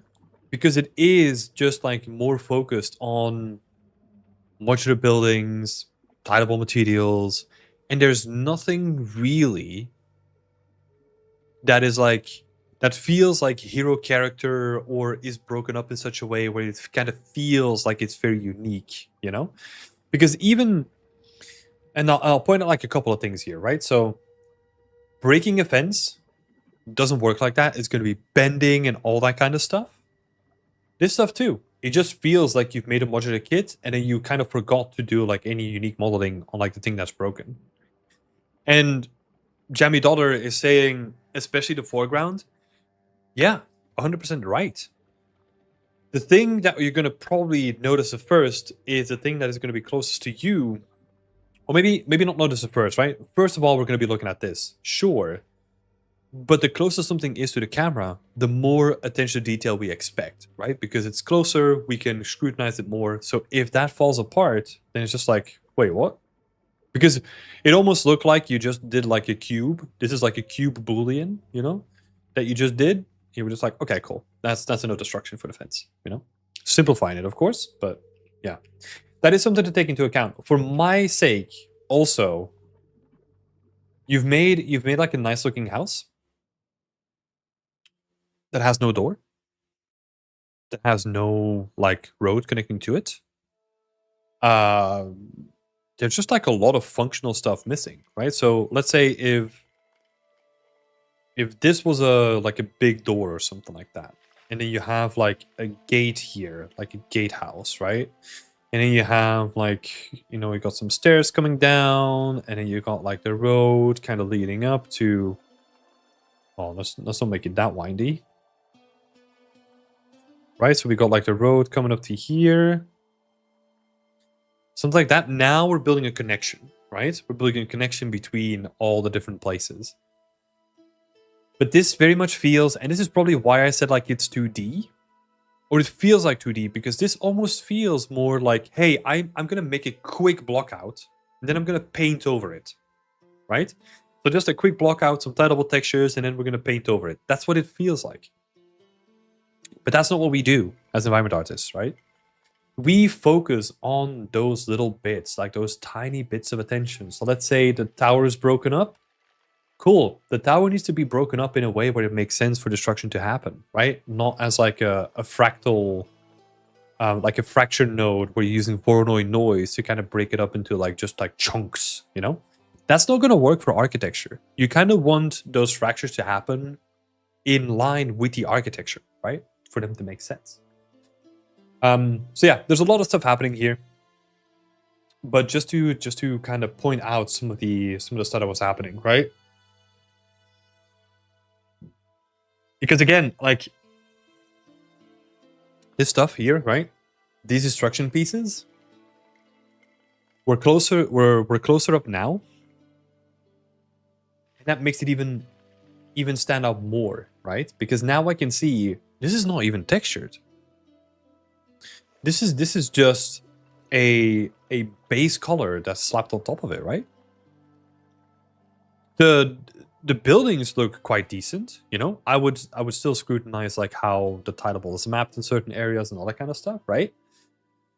But yeah, that is really the attention to detail. It's almost like, so let me just move this on. So this is a quality bar that you kind of want to have, right? Where you pay attention to like all the small details and how they relate to each other. Like if you have a pan on there with like a little bit of oil, the oil is going to be spilling onto the sink, like all that kind of stuff. And it's all like nice and interconnected and cohesive, right? Where if we look at this, it almost feels like it's just the modular kit. And then we forgot to make it like nice and pretty. I kind of feel like I'm just like going on to the same thing, right? But there's work that needs to be done to get it to that same place where, like I said, with the gate and the pathway connecting it, and then like really making the destruction of like the gate in front look nice, and having the destruction align with like the tower itself, all those things, right? Because I think presentation wise, it looks quite nice. It looks quite nice where you have like your composition kind of feeding down into it. You have like simple foreground elements. The lighting looks quite nice. I think those things are actually like in a pretty good shape, right? It's more about like, okay, your work now, like your work when it comes to the actual architectural pieces and the destruction. That's where we need to put more attention into detail. Stefan is saying maybe it's just me, the bricks are way too big. Yeah, and I think that's also part of the point where, especially if you look at it from a distance, right? If the bricks are this big, so let's say we're gonna do like a really quick comparison, right? So let's say make it a bit bigger. That feels like, you know, like roughly character height, maybe a little bit smaller, let's say, right? We're just doing a rough estimation. If we then have something where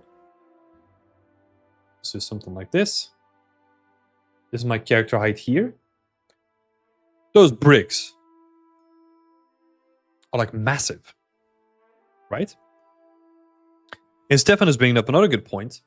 The fence brick looks fine, right? In relationship to the character. That looks fine. What we do as human beings is we're really good at pattern recognition. So if I look at like this brick pattern that is like this big in relationship to my guy that is like this big.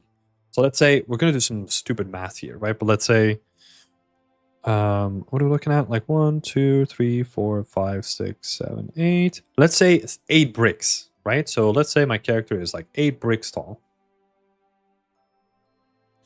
Cool.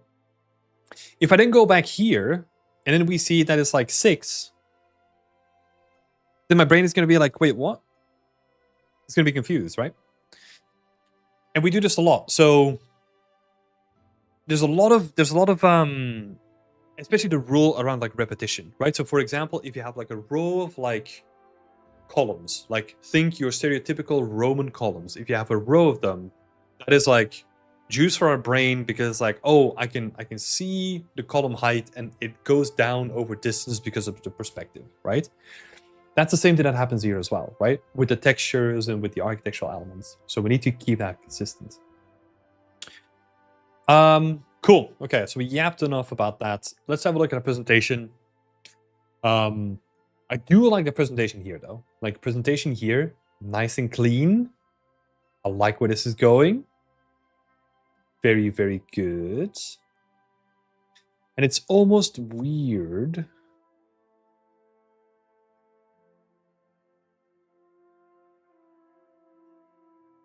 Curious.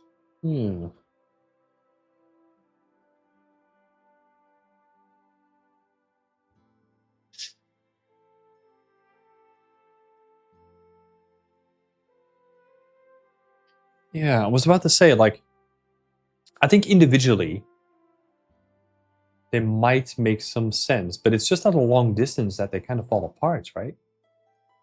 So yeah, something to solve for.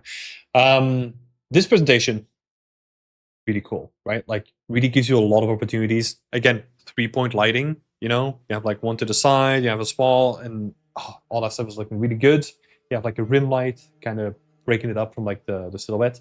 Usually you probably want to have them behind the object, you know, because now they create like too much light on the sides maybe, but that's like a minor point. I do love how this is looking. It's a shame, and this is also another point that I want to bring up. It's a shame that the roughness is not helping the title here, because it almost looks like this continuous highlight running through the whole brick texture makes it feel like there's no roughness variation for the most part. So that would be something to solve for as well, because it really kills this feeling of this being like an actual like stone pillar, right? Right now it feels more like plasticky. Cool. And again, we're gonna scrutinize this a little bit. This graph can go have this bit, move that up, right? So that becomes more prominent. And then maybe do something where you can then say like, okay, texture resolution is this, blah, blah, and then we'll do the same thing where we add like a couple of references here. Nice, right? And now, again, we have everything here.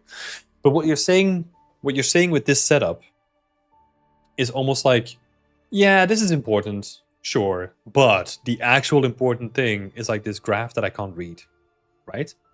Just because it takes up so much space in your image, right? So think about like the size of a thing being on an image. That is where you assign the importance to, right? So yeah, I know that you probably did this to compensate for the fact that we can't read the graph, and then hopefully this was good enough. I don't think it is. I don't think it is. I would honestly rather see, yeah, probably even see more of the texture rather than seeing this. Same can apply to like these guys as well, right? I think one thing to work on for next time is really trying to nail your roughness, right? I'm not going to go into deep to it because that's like more artistic feedback, but really try to nail your roughness. That's where you can get like a lot of gain still. Values.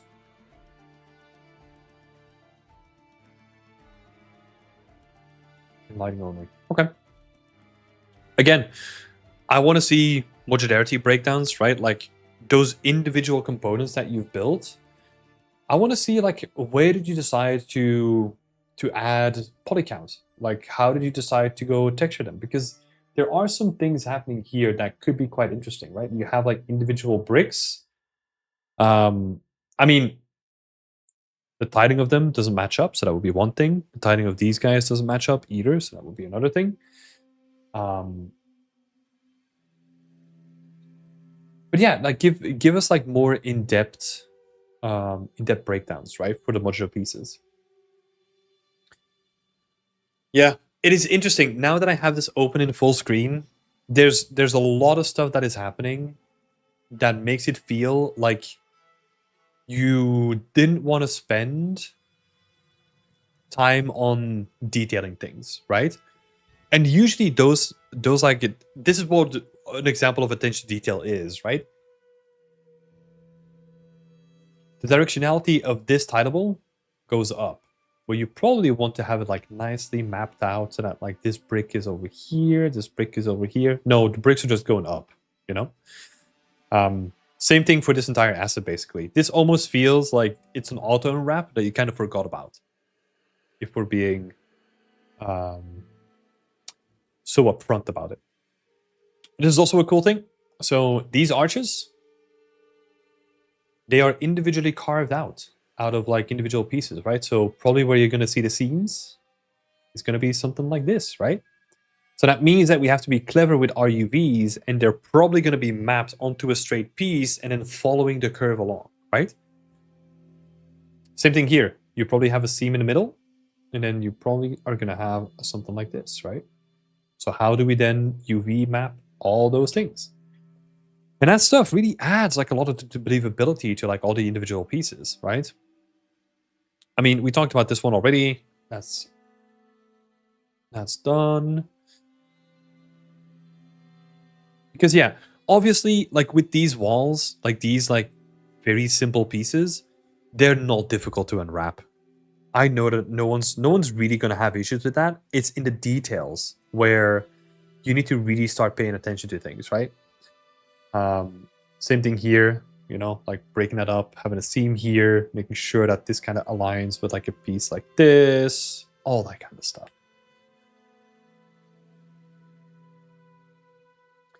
Because that's what we are going to scrutinize you for. Especially because we want to hire you, right? So we want to make sure that you can also do like the smaller details too. But as I said again, you know, like the overall scene looking pretty nice. I like the way that you did the lighting. Yeah, there's just, to me, we talked a lot about the cohesion issues, right? Like the scale of the bricks, like the attention to detail, all that kind of stuff. To me, it is a lot of logical elements that are missing. What I mean by logical elements is, think about this being a real place, right? You open the front gate, you probably follow a path like a road all the way to like the building itself. The building doesn't have a door, so it needs a door. Where are we going to park your cars? You know, like all those things are missing. This just feels like we plop like a castle in the middle of the scene, and then it's like, ooh, I need a foreground element, so I'm going to put a gate here, right? So how do we then reinforce that by like thinking about the logic of the space? And how do we improve on that? Right, so that was a lot. Let's focus on the higher level picture now. So let's take a zoomed out approach. A couple of common things that I saw missing is especially... So, okay, let's start out with what stood out to me, right? So the kitchen sink makes me want to click it, right? That's what we talked about in the beginning. That was like the thing where I was like, ooh, that's the most interesting thing. And that also gives me a good idea of what you are currently capable of.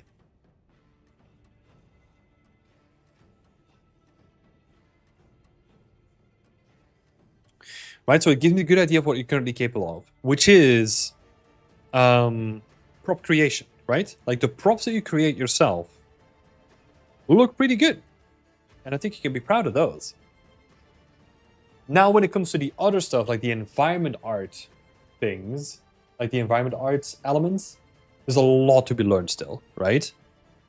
So my recommendation for you is, I think you went from individual props to full environments too quickly. I want to see you build something in between, where you're leveraging your strengths from making really cool props by making like a corner of a room, or like, I don't know, like a courtyard or something that is like relatively small, where you can flex your muscles, or like you can flex what you can do from like a prop creation perspective, and then start combining that with like trim sheets and tileable textures and all that kind of stuff. Because I felt like what we did is we went from like 0 to 100 with nothing in between. So think about that. Like, think about like what you're already good at, and use that to then build out into like new areas that you want to explore, right? So use your skills.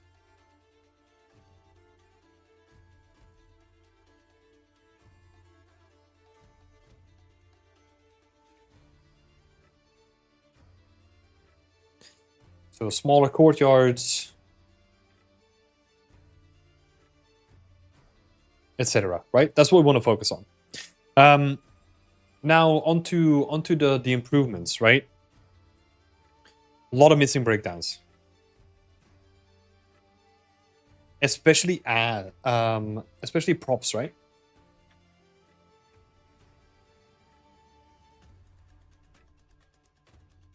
Especially prop breakdowns. They were missing a lot. So topology, wireframes, textures, UVs, etc. Right? That's what I want to see. Da-da-da-da. Yeah. When it comes to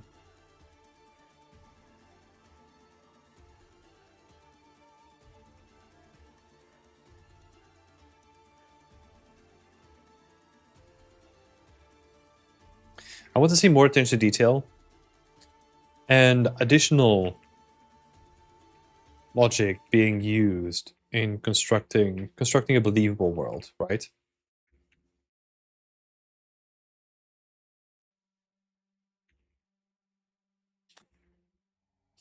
Constructing. Because yeah, the thing is, like, if you just focus on the fancy stuff, right? Like, oh, I want to build a castle and all that kind of stuff. That castle can't really stand on its own, right? Because we need that road, we need the light posts, we need that connection to like the rest of it, right? We need the door in the house, we need the parking space, like all that stuff. Like, you can make a fancy castle and that's it. But if we don't have the surrounding logic that kind of reinforces why the castle is here and not somewhere else, and how do you go to it, then it just feels detached, right? It just feels illogical to be in this space. Anyway, enough said about that. So hireability, let me go back. Hireability at the moment. Let's talk about the broad things, right? So let me go back. We don't really have a CV on hand, right? Which is one thing that I would definitely add.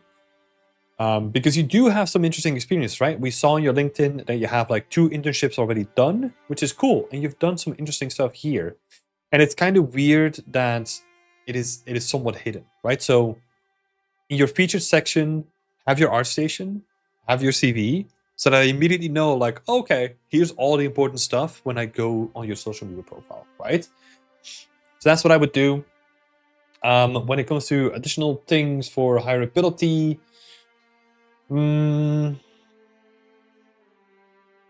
let's see, when it comes to your skills as well, for your prop work, okay, here's an interesting thing, right? So I know that I said that I really love your prop work, right? And I think visually it looks really, really good. So you're gaining points when it comes to your visuals of your assets, right? However, you're then losing a lot of points because you don't show me how you've made them, right? So you only show me the end result, but you don't show me how you built them. So it's almost like, yes, looks good, and it's like, oh, I don't know how you made it, you know?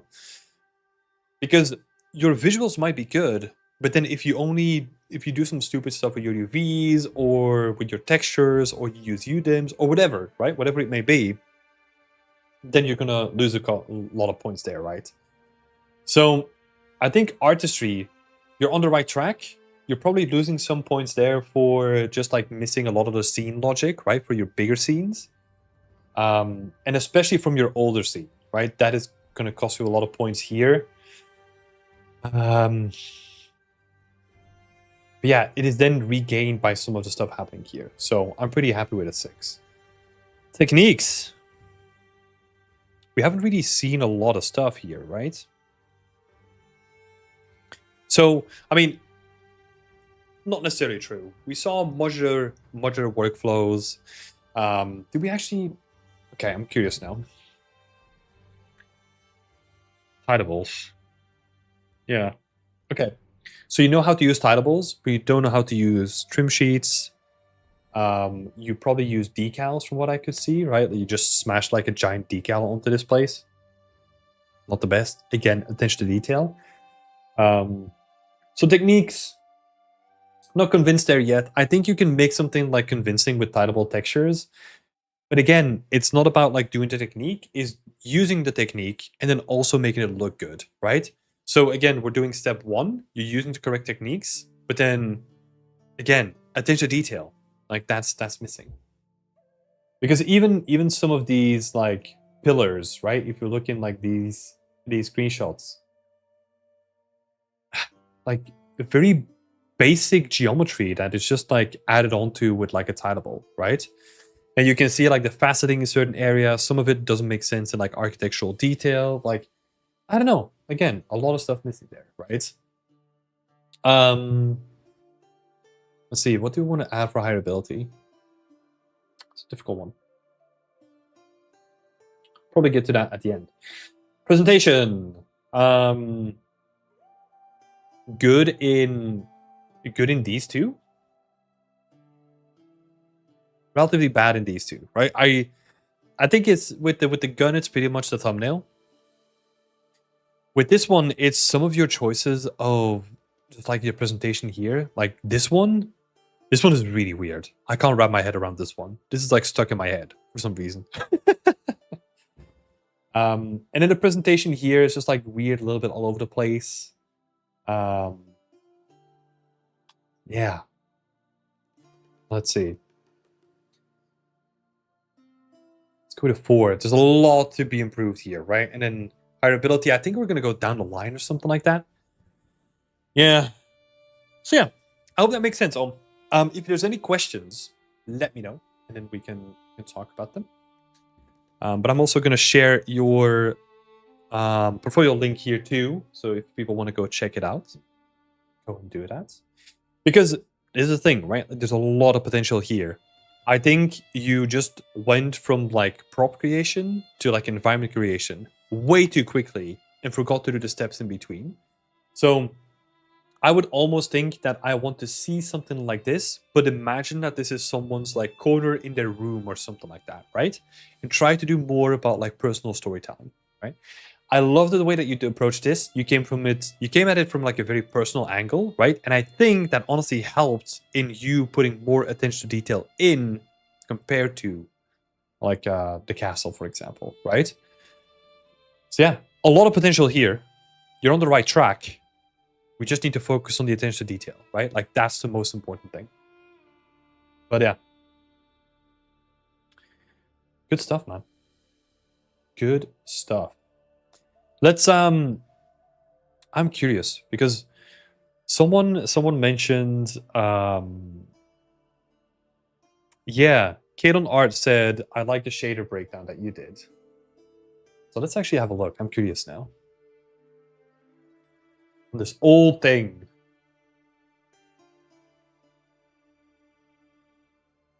Yeah. This is, what is that? Like 8 years old. Right? And something like this, the way that I would do this now, I would do it in a video, right? But I was too scared of video back then. But something like this, I mean, so I was kind of cheating with this, right? Because I was setting this up as like a learning resource at the same time. But I don't think it's bad to do that. Like if you go in with the intent of like, hey, I'm setting up this shader and I also want to teach other people to do it, that is going to help you think about like how you need to convey your information in a better way, right? And then you can have like some comparisons and all that kind of stuff. You almost you can ignore everything from this point onwards, right? And you can just make it about like, hey, look. Imagine if these images, they were all just like a single video. That would be awesome, right? It's like a short 1-minute video where I can see like, hey, look, this is how I did like the dirt overlay by using these nodes, and then I do this and that. Because even here, you know, sure, the information is there, but I think it would be very, it would actually be much more interesting to look at in like a video format, for example, right? Yeah. Still, yeah, really thinking about like, okay, if I'm gonna do a breakdown, then I like that I can understand the notes without squinting my eyes. Yeah, and I was gonna say the same thing, right? Like doing this, you can literally just go in and replicate the material, right? If we look at someone like so many other people's work where they have like this massive graph that is just like 5 pixels per node, which is just like, what do we do with this? And sometimes, I'm not gonna lie, it's really frustrating when I see it because it happens so much and I talk about it so much. Well, okay, let's put a caveat here. I'm not expecting these portfolio reviews to have like a massive like shifting effect in like people's perception of how to build their portfolio, right? I'm not that cocky. That's not gonna happen. But we see it so often that it almost feels like people are not thinking about the intentionality behind what they put on their portfolio. It's just because they saw someone else do it. And I think that is the thing that somewhat annoys me, you know? Stefan is saying, I think it's the here's proof that I put in the effort, but you don't have to understand what is actually happening mentality. Yeah. But I would say that the first part of that sentence needs to be supported by the second part, right? Because, I mean, that's my logic. If you want to prove that you've done something, you need to be able to explain it to someone else. In this case, visually, right? That was always my logic behind it. So I don't get the logic of like, hey, look, you don't need to know the specifics, but trust me, it works, right? It's almost like, I mean, this is going to be a stupid comparison again, but that's what you're here for. It's almost like you go to a car dealership and you want to look under the hood and it's like, no, it drives, right? We just tested it. It's fine. It's like, no, I want to see like how it works, right? And you need to present it in that way too. Yeah. I don't know. I guess we're rambling on this topic a bit, but I think the most important overarching advice that I can give is think about the information that you're trying to convey to another party. That is super important. And I would even say go one step further and like actually test it with other people. So ask friends, ask Discord communities, hop into a community and just say like, hey, look, I'm working on this breakdown, but I don't know if I'm conveying like some of the information in the best way. Just ask people. Because sometimes you can literally just ask like someone else. Like let's say you're in the student dorm or you go to like uni or something like that. You can literally just go to like your friend and you just say like, hey, look, we're gonna send you a link. I want you to look at it and explain what you think that it is that you're seeing, right? And then if that explanation of what they're saying is completely different to what you thought that you were telling them, fix that discrepancy, right? Oh, sorry, I missed a couple of comments here about like the work. So the framing with the gates is too intentional and takes focus instead of giving focus to the castle. Yeah, that is also a good point, right? Like oftentimes what I tend to do with like foreground elements is I intentionally put them really close to the camera so that I can like blur them, right? Because we don't want those silhouettes to take the attention. So yeah, there's definitely something to be done there, yeah. Hello, Zayad. I missed a lot of Whip Wednesdays because I was sleeping too early. No! Yeah, cool stuff, man. I saw your post. Great stuff, man. I needed to up my. I still need to up my like LinkedIn game again because I keep falling off of it. But yeah, great job on posting it.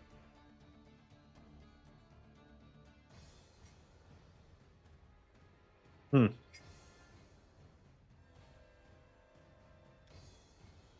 Let's see. Conceptual vision is saying in academia, there's always a problem where the language is way too convoluted. I think the secret, along the lines that you said, is to think about like how you can compress information without skipping anything. Yeah, I would even go like a step further. I mean, what you just said is a good goal, right? Like that should be the ultimate goal where you can convey the information in the most condensed way possible without then skipping anything, right? That's like the perfect goal. In my case, I would actually love to see more people focus more on compressing the information, even if that means that they have to skip anything. Because what I see a lot is that the focus is so much on the information, or well, they think that it's so much on the information by just adding so much to their portfolio and their artwork that they're afraid of skipping anything, right? So I don't know. Yeah. It feels like I'm completely fine with you skipping anything if you think that it might not be that important, and then it's just like, or not even that important, just like, yeah, just compress stuff. Yeah.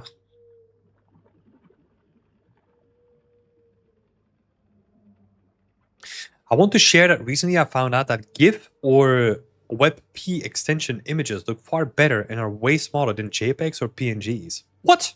No way. .gif? There's no way. GIFs are horrendous. WebP though, yeah, 100%. WebP is the new smaller format for the web, so I can definitely believe that. .gif, the GIFs are like really annoying to like work with. Especially if you wanna retain color data, right? They get really big. But let's see. So for ArtStation, I bring my PNGs into Photoshop and transform it into a GIF. What? There's no way that was real.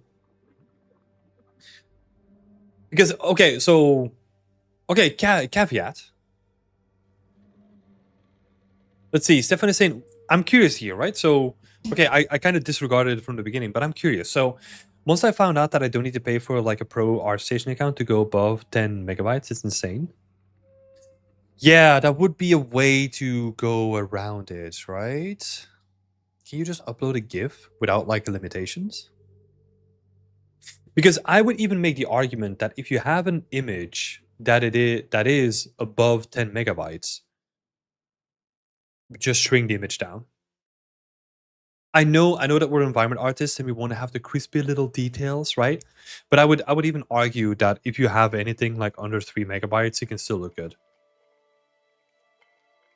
For example, all the stuff that we have to put on the website, right? All of it needs to be lower than like 4 megabytes because of restriction. And a lot of it is just like 1 megabyte, like the entire website.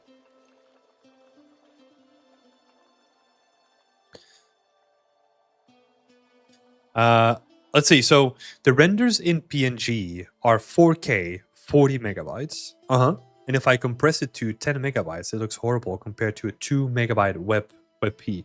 Yeah. I can believe that for sure. The secret we used before is to sharpen images that goes onto the web. Yeah. Yeah. We did that too. So in games, yeah, I mean in games we did the same thing, right? Like in games, what is like, I don't know if it's still common. I don't think so. When baking, for example, or when texturing, what we would do is we would export it at like a bigger image resolution, right? And then manually compress it down, or like manually like change the resolution from like 4K to 2K, because that information from like that 4K crunched down to a 2K was better than a base export or a base bake at 2K. It's probably still going on to this day. I used to just put PNGs that ended up looking blurry, but WebP looks amazing. Yeah. Yeah, WebP is great. Yeah, especially if you want to crunch down like 4K PNGs, right? Yeah. So thanks for that tip. That's a good tip. So for everyone's listening, use WebP instead of PNGs. I'm curious. Can you just? Oh yeah, it supports WebP. That's cool. That's awesome. Nice. Thank you for the tip, Stefan. Appreciate it. Captain Weed is coming in and saying, "Hey everyone, is there a specific process to follow to share my portfolio for review?" Yes. The portfolio reviews are only for community members. So go to beyondextend.com and you can sign up to become a member. You get like a whole bunch of like really cool stuff in it. You get like a 250-page book, access to weekly feedback sessions, and then also portfolio reviews as well. So that would be the way to go. Yeah. Yeah. I really need to get into creating those templates. Those templates for breaking down an asset, breaking down a material, breaking down this and that, and come up with like a bunch of examples. Because I think, okay, so here's my ideal plan, right? So if you were to be doing portfolio reviews for Beyond Extend, ideally what I want to get away from is most of the stuff that we talk about already, right? I basically want you to make it super hard for me to critique your portfolio. That's the goal, right? And that means that I need to provide a better way for you to see what the average good portfolio out there is, right? Like the way that you present your work, the way that you do a breakdown, the way that you have like your own like, because there's so much stuff that we didn't even talk about, right? Like how do you have like a little banner that has like your email address and all that kind of stuff built into it, right? Like those things. So I'm gonna be looking into like setting up some templates that we can then use on the website somewhere, or I don't know, make them downloadable or something. I think that could be pretty interesting. Yeah, more on that later. It's just another thing to add to the list, but it could be pretty interesting, I think, because the goal would be the goal would be to get to a stage where everyone kind of is doing good work and good breakdowns and showing wireframes and all that kind of stuff. And then we can scrutinize like additional details, right? But yeah. In the meantime, feel free to ask any questions in the chat if you want to talk about something. We're just going to be yapping a little bit. Just going to be chilling out. Maybe I'll grab like another 30 minutes or something like that. And then I'm going to get back to do some work. So Mountain Goat is saying it's a bit of a controversial topic to ask nowadays.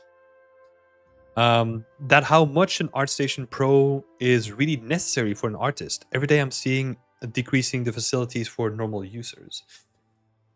That is a good question. I do not know what they have put in the Pro ArtStation license. The reason why is I have not used Pro in like years now. Let me see. Can I even tell when the last time was when I was like a Pro member? Let's have a look.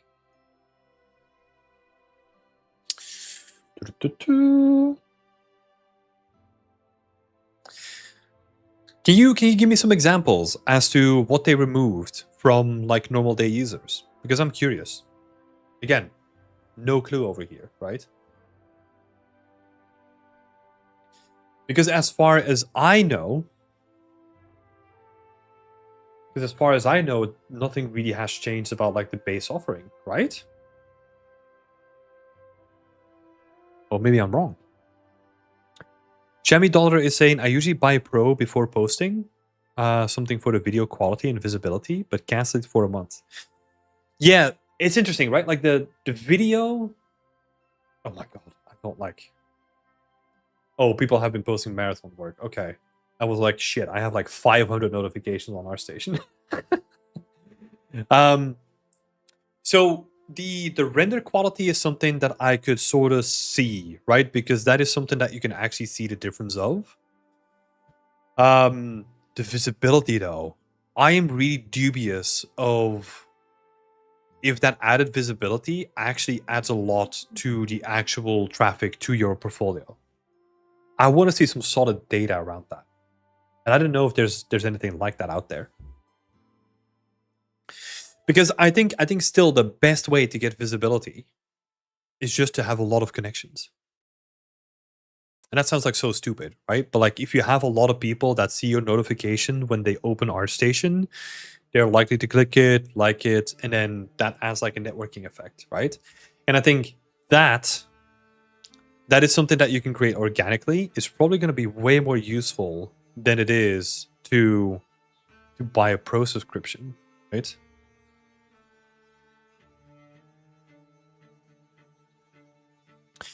Just clicked on the ArtStation to look, and the first image that came up was Convict Alley from the community. That was so nice to see. Yeah, let's give a shout out to Alejandro. So let me switch the screen.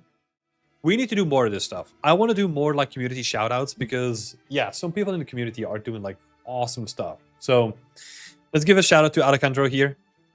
Making some really, really cool stuff. We've talked about this a lot on Whip Wednesday. You can probably trace all the way back to the beginning of this project if you want to go back into Whip Wednesday, where we gave like weekly feedback. But yeah, Alejandro finally posted his work. Looking really, really cool. Look at this. A breakdown.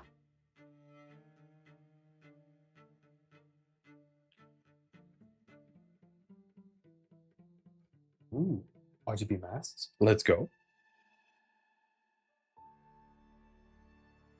Yeah, see? This stuff is already like really interesting to look at because there's stuff going on, right? And it's trying to explain the thinking behind it, and it's like showcasing things interactively. Yeah, really cool stuff.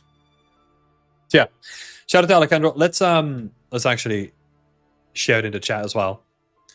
So let me give him a like. Oh no, what can I do? Let's give him a brilliant. Thanks, ArtStation. Yeah, but cool stuff, man.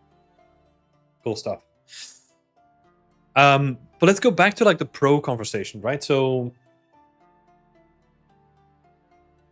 I'm curious. So Alejandro is a pro.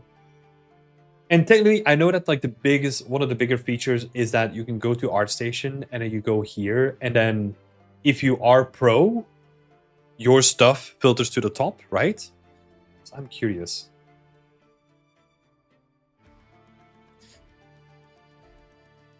Jeroen Maton?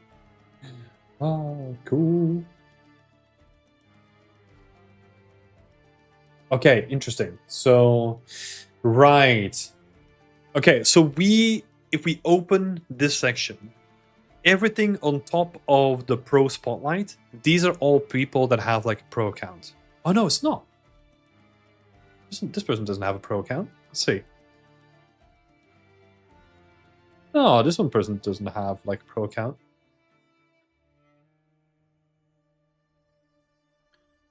So what is the benefit? Because wasn't one of the benefits? Okay, let me have a look. So upgrade to pro. Let's have a look.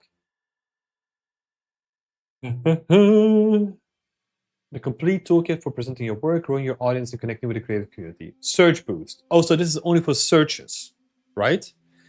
Blogs, which a lot of people don't use and they don't really like highlight them anyway. So I would argue, okay, I'm going to be arguing against myself, and I'll show you why in just a second, right? I would argue that blogs are no longer a useful thing because they're not pushing it to the forefront anywhere, really, right? I don't know. That's the way that I look at it. So let's have a look at a couple of things here. Let's go trending, right? 70 views, 30 views, 400 views. That's pretty good. 80, 50. I'm just trying to get an idea of how much traffic is going here, right? Because we can see the views, but it kind of feels like it's not too much, right? Sure, obviously nothing needs to be not everything needs to be about the views, right? But yeah, I would say that if you can quickly tell what they're trying to push to the forefront because blogs are kind of this hidden thing, right? That it's not really on the foreground anywhere. Like you have the news, of course, you have like all the art blasts, you have like all the artwork, but then blogs is kind of like a hidden thing. So yeah, that's already like a good indication to me at least to see where you want to spend your money, right? So blogs not necessarily worth it, and I'll tell you, I'll tell you why that is like a thing that kind of goes against my own principles. I'll see if I can find it. So if we go to blogs, where would I find it?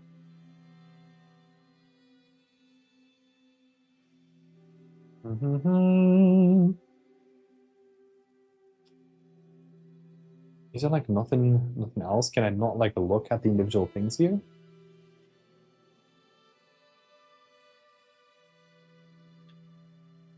I'm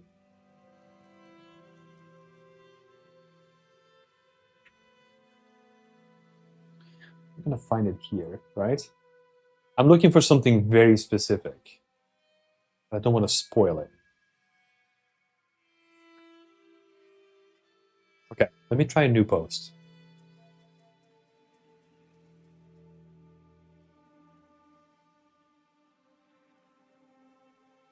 I cannot make a new post? Oh my god. Look at all these blog posts. Oh my god. My entire archive.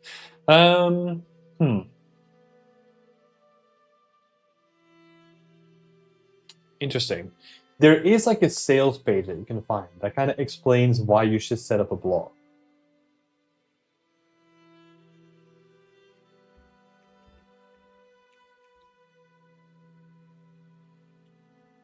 No.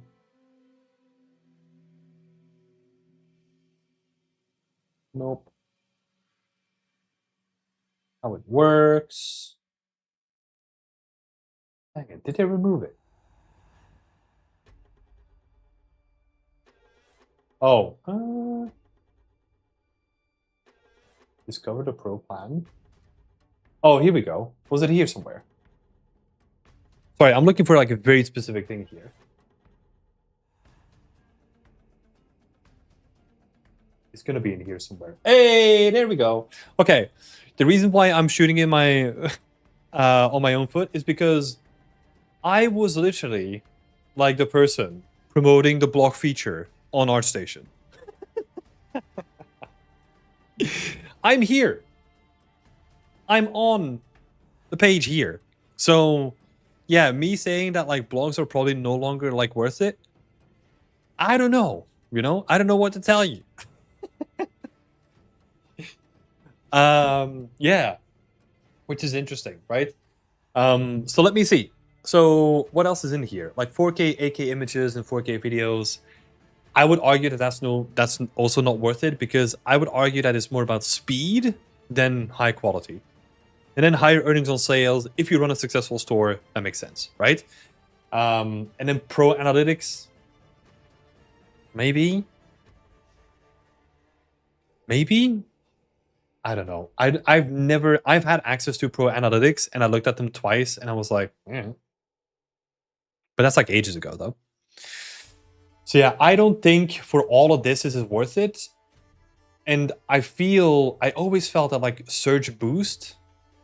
So if you look up people, right? Like this is basically sorting your ranking. So Timothy Rodriguez probably has, oh no, he doesn't have a pro account. Who else does anyone have like a pro account here? No. No fellow Timothy has like a pro account. Cool. We're banding together. Oh, this is awesome though. Asobo Studio. Awesome. Love it. So yeah, going back to the conversation. Do you need to have pro, right? Like, I don't know. I feel like it's not worth it. I don't feel like it's worth it. But I also think that they don't really change the normal day facilities for like ArtStation. I think honestly, in my opinion, my assumption would be that like ArtStation is literally just like a marketing channel for Epic Games to get access to like the widest audience of artists. That's it. I don't think they necessarily care too much about like the portfolio aspects. It's probably running by itself.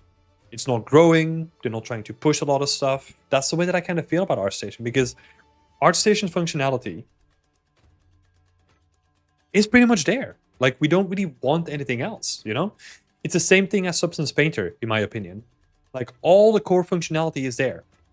The only thing that they're doing is maybe they're adding like little additional pieces here and there, but it's not really moving the needle, in my opinion. Just clicked on the ArtStation Look 2. Oh, we already read this. Let's see. It looks like they've done an art dump when it comes up like that for one of the games. Yeah. Whenever you have like a lot of things just like flooding the top space, right? Then it's just like an art dump for like a game. And that gets promoted up here, right? So of course that's getting more traction. So that makes sense. So Mountain Goat is saying, well, now it's all about the rendered quality, such as when I have Pro membership, it was showing 4K resolutions. Then later, if you cancel, it's coming down to 720p. Oh, 720p? Doesn't it just go to like full HD? It's a bit annoying. When I had paid for that time and published multiple pieces, they should keep that quality at least. Well, no, I kind of disagree there, right? Because that is the point of kind of funneling you into the system, right? Because otherwise, what's the purpose of getting a subscription, right? That's from their aspect. I can also see it, because you're basically you're accessing higher quality images, which means that they'll have to pay for like more server costs and all that kind of stuff, right? So that's probably where that comes from. So yeah, I can see the reasoning behind that. But I will say that 4K renders, especially video quality stuff, for environment artists is just not worth it. It is just not worth it. In my opinion, ArtStation is pushing a bit towards promote yourself rather than it was a portfolio publishing website. What do you think? Well, no, yeah, I think there is like a part of it, right? What was the last biggest change that we saw? Like when they added like these like individual like reactions? No one cares about that. Like people are just gonna click like. You'll see, like no one's using these things really. It's just like a little gimmick, right? See here, 45 likes, 2 amazings. What does that do? Nothing really, right? I'm actually curious. Okay, let's learn about this, right? So if we go to ArtStation magazine, new on ArtStation.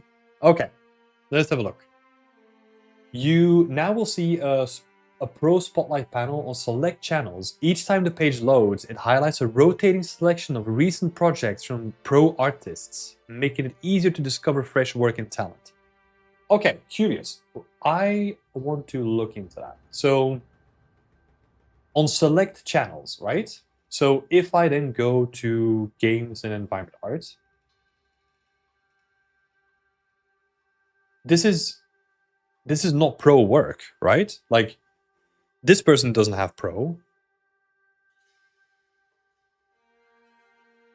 Oh, so it's literally this? This is what you get? Okay. So the way that I look at this, it's like out of like the hundreds. Okay, let's assume it's hundreds, right? To kind of make it easy. Let's say there's hundreds of environment artists that have pro. It just picks 5 people. That's it. That's a huge gamble, right? If that is like the thing that they're trying to like get you to buy Pro for, I don't think that's necessarily worth it. Interesting. Okay, let's keep reading. Pro members can now share blog posts on your community profiles containing images, video embeds, and Marmoset viewers and Sketch have embeds. What is this? What? Oh no, this is the wrong one. Oh my god, I was like, what? Okay. 2x2 featured thumbnails on channels. You'll also notice larger 2x2 thumbnails in channel feeds. These projects are from pro artists and are selected at random. Okay.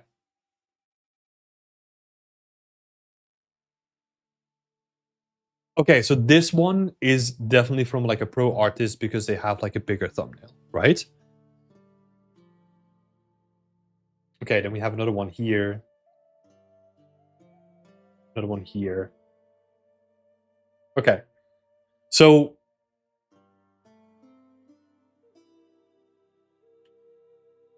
oh, I think is that it? Oh no, here's another one. There's another one. I'm just trying to see what the average scrolls I need to do are, right? Yeah. Another one here. Another one here. So let's say on average, like every 3 scrolls that you do, or like every 3 like heights of a website, you get like one of these features, right? Okay. Interesting. Message requests. We've introduced a message request system. Oh my god, yeah, this needed to happen. But this is not like a pro feature, right? To support better professional outreach, to contact someone that you're not already contacted with. This is cool.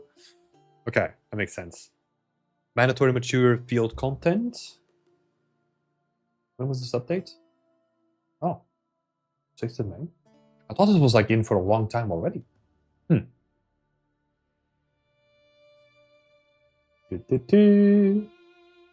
Cool. So yeah, I mean, they're doing some interesting things for like the pro spotlight, right? And I think it looks quite nice just in terms of like breaking up like the scrolling effect on the website. I do not think it is worth it for you to buy like a pro spotlight or like a pro membership just to get access to those two things though. So I think if you're buying a pro thing because you need like extra income from your marketplace income, that makes sense. If you want to really specifically get like higher video quality and image quality, maybe I could make an argument there that you could potentially get some value out of that. But I wouldn't buy it necessarily for that, right? Because again, like I think all the things that they've done already, they have like a good, robust system already, right? So yeah. Let's see, a couple more comments here. So in my opinion, ArtStation is pushing more towards promoting yourself rather than it was a portfolio publishing website. What do you think? Yeah, so on that topic, right? I think that's a good question. I think it also has to do with how people interact with the platform too. Because I don't think that like ArtStation is pushing that necessarily. But I think it is more to do with how people engage with the website. Because I always find it interesting that there are a lot of people that go on ArtStation like on a daily basis, which is pretty interesting to me. Because for me, it was like, hey, I go on ArtStation when I have something to do on ArtStation, right? Or I'm looking up references, or I want to, I don't know, help a friend out or something like that, right? But like supporting them. Otherwise, I don't really go on ArtStation. So I think the whole thing around it being more like a social media platform is, in my opinion, maybe even more about like how people decide to use it, which is also weird to me.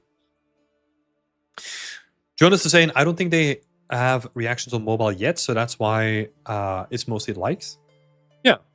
I mean, yeah, reactions are also just like, I don't know, just kind of like additional flavor, but it doesn't move the needle on anything, right?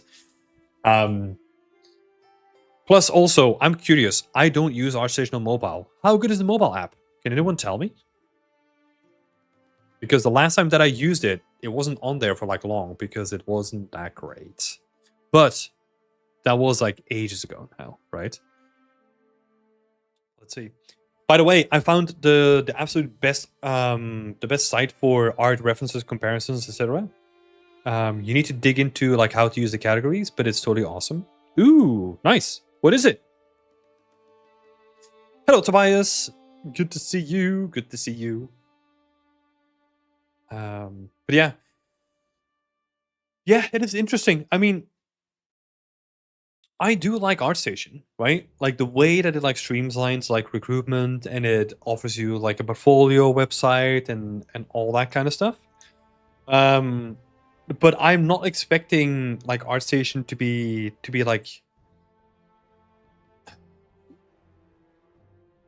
to be changing all that much, you know? So if you then tie like a subscription to it, yeah. I don't know. I don't think it's going to emphasize like a lot of people, because I think also what happened is that, remember when like AI came around and you had like the no AI thing on their website and all that kind of stuff?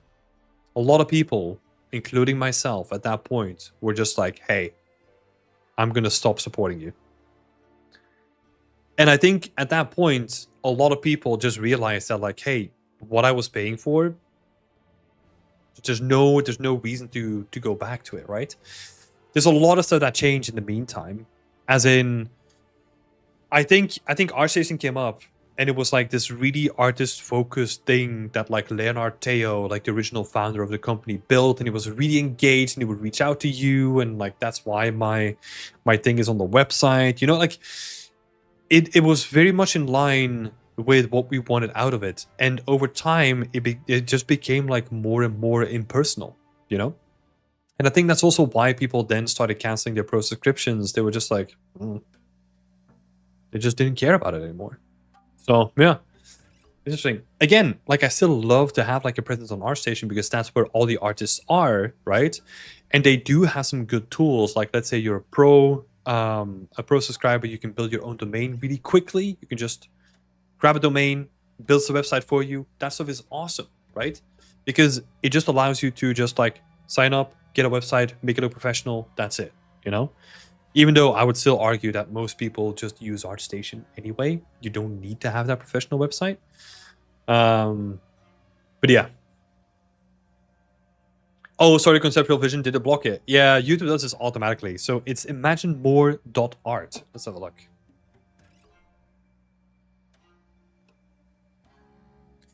Imaginemore.art.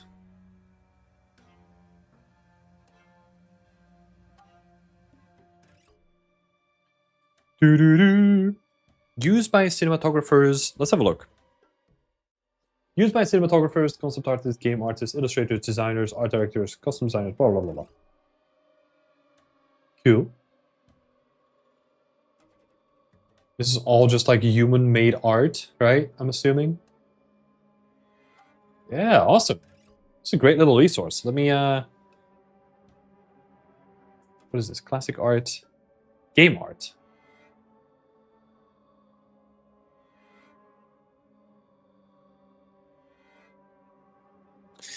There you go, for people that are interested.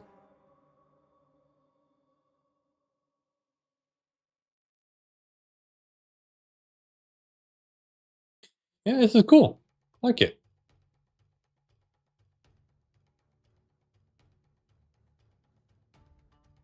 And then what can we do here? Can we like search for Capcom? That's cool. Okay, so we can just say like, okay, from software, maybe like Elden Ring. Nice. That's intuitive. I like that.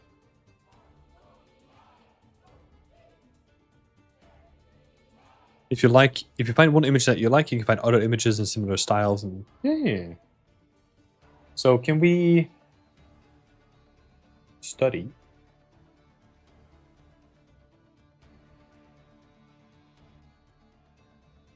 Reveal the basic.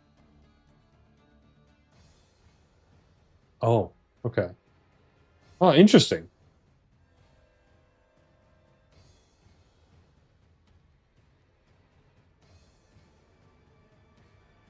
Hmm.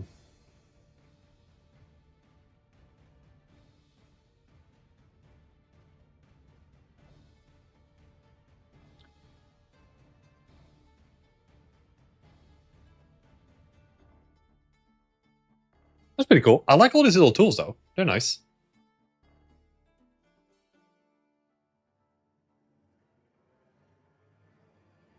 Yeah. Cool. Thank you for sharing that.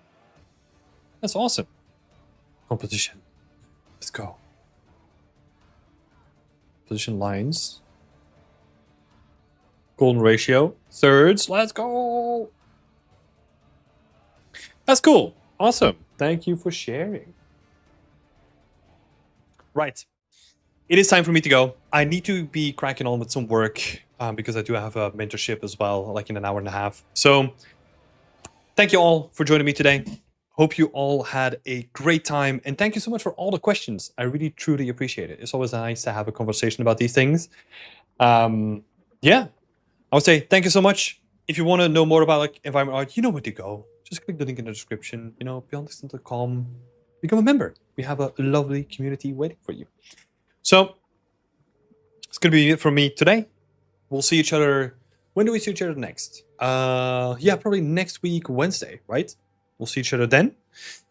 And yeah, I wish you all a good creative time and see you soon. Bye bye.